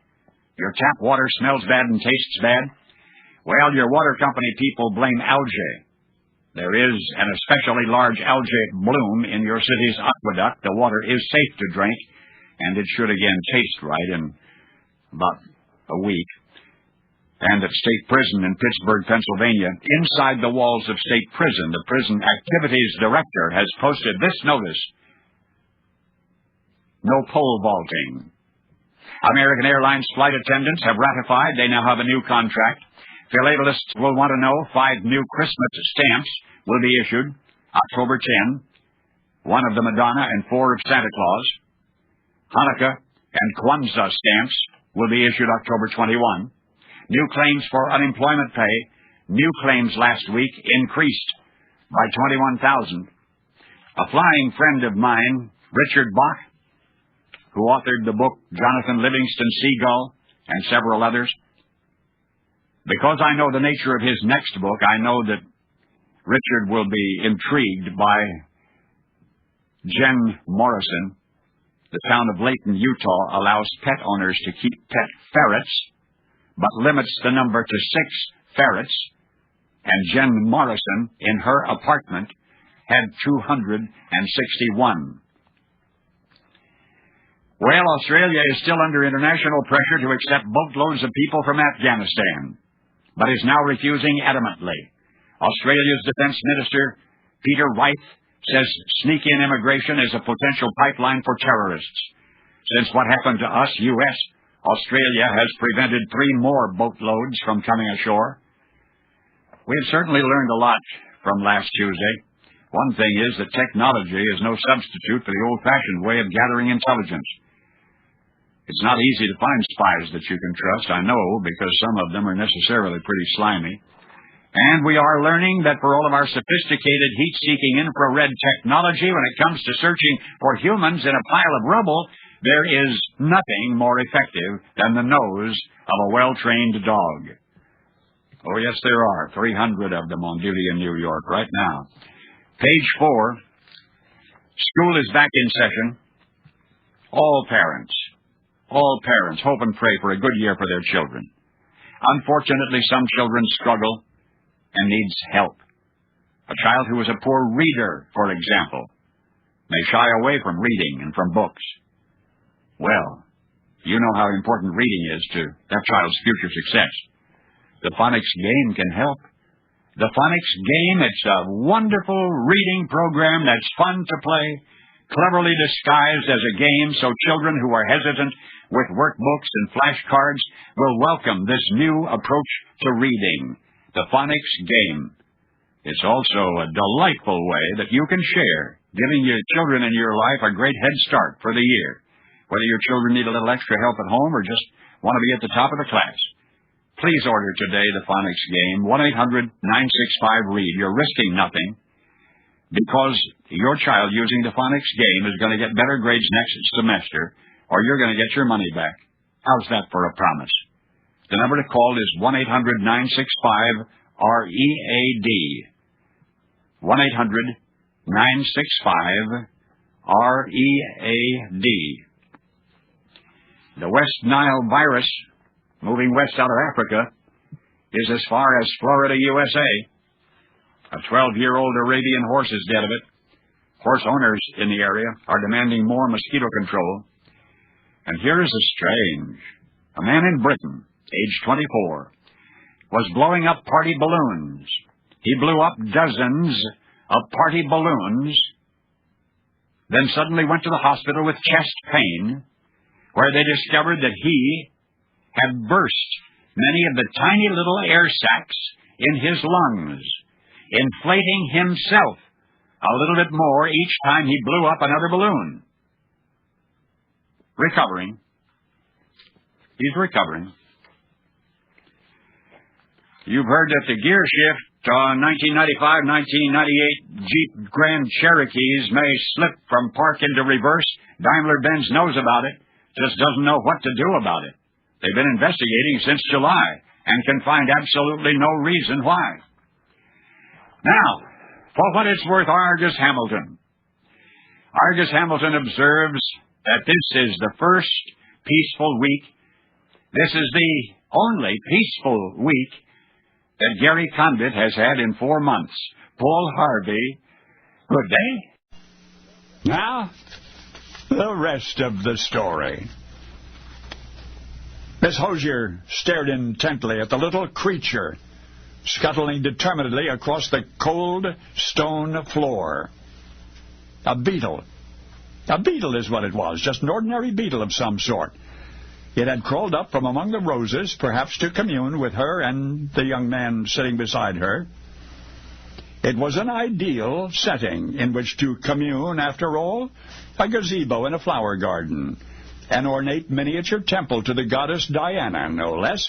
Miss Hosier and her beau had hurried there, seeking shelter from a sudden cloudburst, and now they were ostensibly waiting for the summer shower to pass. But both knew what this really was, the young man's final opportunity to propose marriage to the young woman. And yet, in awkward silence, they sat. And thus, with nothing else on which to focus, was Miss Hosier's attention drawn to that intrepid little intruder at her feet, the black-shelled beetle marching with resolute solemnity across the floor of Diana's temple. She glanced at the uncomfortably quiet gentleman on the stone bench beside her, and this time she thought, yes, this time she knew. On the other hand, she must not allow these moments of waiting to mature into an endless procession of the same. The couple had courted for 5 months. They'd been vacationing among hopeful family chaperones for the past 3 days. The deciding moment had arrived, Miss Hosier concluded. What better place than the Temple of Diana to expect an omen, a portent through which to divine the course her life must take? And then, in a flash, it came to her, as though whispered by the huntress goddess herself. There was a long crack in the temple stone floor, a noticeable flaw toward which the black-shelled beetle was presently, if unwittingly, journeying. If Miss Hosier's gentleman friend did not propose to her before that insect had reached the defining mark, she would rise, politely excuse herself, and walk away, never to see him again. And so, hands folded patiently in her lap, she waited and watched. The beetle, oblivious, continued on his pilgrimage. The young man remained silent. Closer and closer to the crack the beetle drew. Yet not a word. But then, when the little knight in black armor was no more than a finger's width from his unintentional goal, Miss Hosier's bow cleared his throat, and in a soft, breaking voice, he asked, "Will you marry me?" Well, through tears of joy, she replied, "Oh, yes." And the following month they were joined together until death did them part 57 years later. For once upon an August morning in a Grecian gazebo on the grounds of Blenheim Castle, a reticent young man unknowingly raced an insect for the hand of a fair maiden named Clementine Hosier. And the beau who beat the beetle found his voice forever after. The world remembers and reveres him as Winston Churchill. Only now you know the rest of the story. Now, the rest of the story. 73-year-old Gary Player is a legend among professional golfers. He won the U.S. Open and the PGA a couple of times, and he won the Masters and the British Open 3 times each. But now we go back a bit to an incidental but all but unknown something that happened a long time ago when Gary was 26. Now, he had just finished a round of golf. He was in the locker room preparing to shower and dress when suddenly a rather large man rushed up to him, began shaking his hand. The stranger was beaming. "Wait till I tell the folks back home that I got to see Gary Player," he exclaimed. Well, Gary thanked him, said it was nice meeting him, started to turn away, but the enthusiastic stranger would not let go. He kept on pumping the golfer's hand, squeezing it tighter and tighter, all the while declaring what an honor it was to meet him. Gary tried to keep it friendly, tried to excuse himself gratefully, but then he felt the pain, shooting from his right hand all the way up his arm. "Please," Gary shouted now, "you're hurting my hand." In fact, the grasp was so crushing that even the stranger's knuckles had turned white, and still he would not let go. In that same locker room that same afternoon was Dick Warner, a reporter for Mutual Broadcasting. He was so frightened by the stranger's apparent disregard of Gary's agony that Dick, ran over to assist the grimacing golfer. But even that was no use. In fact, the powerful stranger, annoyed by the intrusion, gave Dick a shove with his free hand that sent the reporter sprawling. By now, Gary was almost to his knees, upheld only by the stranger's iron grip.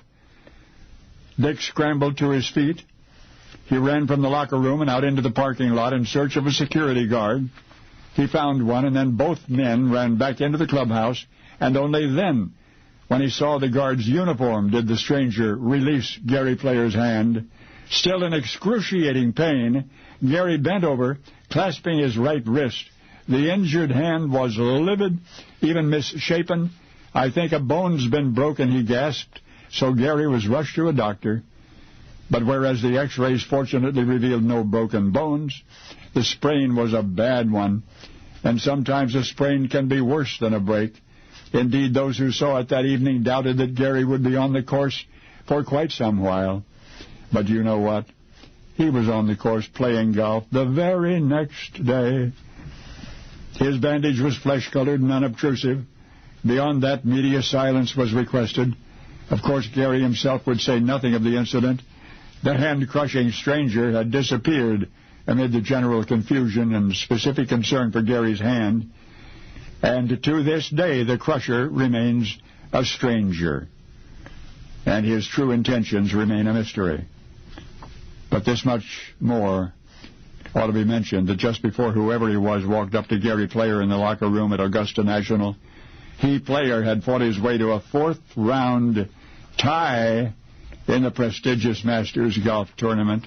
And in the playoff the next day, Gary lost. Just off his game, folks would say. Only now you can tell them the rest of the story. Now, the rest of the story. Once upon a time, there was a fantasy land, a place of real people who kept reality at bay. For 150 years, the natives lived under a happy delusion in a dream world all their own, and their delusion was that they belonged to the United States of America. They thought their homeland was one of the United States. Of course, it wasn't. But you're not going to believe the extent to which their assumption governed their actions. The magnificent fantasy began shortly after the turn of the 19th century, not all that long after the American Revolution. The world was filled with talk of our brave new society in North America. And if many peoples throughout the globe secretly wished to be a part of that dream, no people wished so hard as these. They held their own elections for presidents of the United States, insisting that their votes be tallied and recorded. And imagine, even when the candidates they chose lost in the real U.S. elections, they cheerfully supported whomever the real U.S. citizens had put in office. Each president, as far as they were concerned, became their president. They also voted on constitutional amendments as each arose. They adopted and observed U.S. national holidays, such as the 4th of July. And when the United States became disunited and fell into civil war, this dream world we're talking about decided that they belonged to the North, and they actually sent soldiers to support the Union cause. Can you believe that? And more years passed, and the real Congress legislated, and the little world apart dutifully followed the laws of the United States. When it was deemed that U.S. citizens would render taxes on their income, this fantasy land offered similar donations to the United States government in currency called dollars and cents. Then came World War I, and once more the natives of this neutral territory forfeited their neutrality to fight alongside U.S. soldiers. And when the war was won, they returned to their homeland and celebrated as though the victory had been theirs. Then World War II came, and the same. But then one day, someone inside the make-believe boundaries of this little world draped in dreams learned the truth. His homeland was not and never had been one of the United States. And he told his countrymen. And in that sad hour of awakening, there followed an understandable despair. While faithfully observing and serving all those years, a century and a half, why had they not been told? But then a curious thing happened. In true fairy tale tradition, the cry of those people was heard in the Congress of the United States. And on August 7, 1953, after only a slight hesitation, that one-time land of make-believe was decreed to be real and to be one of us. So, starting in 1953, the state that wished to be was. And then, and not until then, their homeland became a full-fledged official United States named Ohio. That's right. In 1803, Congress approved Ohio's Constitution and its boundaries. They just forgot to adopt the resolution. Only now you know the rest of the story. Now, the rest of the story. It ran in the family, of course, manic depression, or something like manic depression. Now Eugene was certain that he had succumbed to it. The highs, well, if only they'd last indefinitely, but naturally they didn't. In fact, they were inevitably followed by lows so low that Eugene feared the worst, that he was having a nervous breakdown. He was turning into his father, wasn't he? His father, Percy, a big band saxophone player who eventually sold his instrument in his dreams and settled for a third-rate accountant's job. A job so unsatisfying that he hardly minded getting fired and plunging his family into poverty. Nice fellow, Eugene's father. Nice to a fault. Would hand you his shirt in the desert even if the sun was blistering his own back. And for his niceness, what did he get? More people asking for his shirt and a standard greeting from his father-in-law, "Hey, loser." Pops just wanted folks to like him, didn't he? What was so wrong with that? Well, everything was wrong with that, Eugene surmised. Now, barely in his 20s, he realized that he was afflicted with that same disease. Please, somebody, like me. Maybe Eugene should just try to relax a little and make a painting or something. So he made a painting of his father, his dad holding a stopwatch and a starter's pistol. Eugene titled the painting, "Waiting to Die." The more he stared at the canvas, the more he remembered of the teenage years he'd tried to forget. Pops was just receiving his pink slip and was telling Eugene and his mother and 3 siblings what life was going to be like for them. They'd be selling the house. They'd be living in their VW camper van. The boys would be dropping out of school so they could all go to work, Dad included, in the local tire rim factory as night guards and janitors. "We're going to be homeless?" Eugene asked Pops incredulously. Yes, they were going to be homeless. And everything Dad had predicted did come to pass. Slowly, relentlessly, the anger grew inside 13-year-old Eugene. Anger so intense that in the months that went by, he and his brother John sometimes got drunk on beer and went out on sprees of vandalism. That is, when they were not pushing those electric sweepers down the aisles of the tire rim factory. Suddenly Eugene jolted from his dark reverie, still staring at the painting that he had once completed. His eyes drifted to the starter's pistol in his father's hand, but it wasn't a starter's pistol at all. It was a loaded gun, and his father in the painting was preparing to commit suicide. One way or another, Eugene decided this was not going to happen to him. Whatever it took, he would leave the painful memories of living in a camper van in Newmarket, Ontario, where they were in the past. And love Pops though he did, and always would, he would never ever become his father. And he never did, except for once, in a character he created for a motion picture called The Mask. A mild-mannered, ineffectual daydreamer named Stanley Ipkiss, based on Eugene's real-life father. Until this moment, I think you never knew the desperate young man haunted by recollections of homelessness and so certain that he was losing his mind. But you have seen his nervous breakdowns, if only on the movie screen. The incomparable, overwhelming, over-the-top art of James Eugene Carey. Jim Carrey? That's right, the comedian, Jim Carrey. Only now you know the rest of the story. That was part 9 of 14 of Paul Harvey's commentaries called The Rest of the Story. Airchecks is a 3-hour podcast uploaded every Saturday and is broadcasted on the K-Tai radio network every Sunday. See you at the same time and same channel.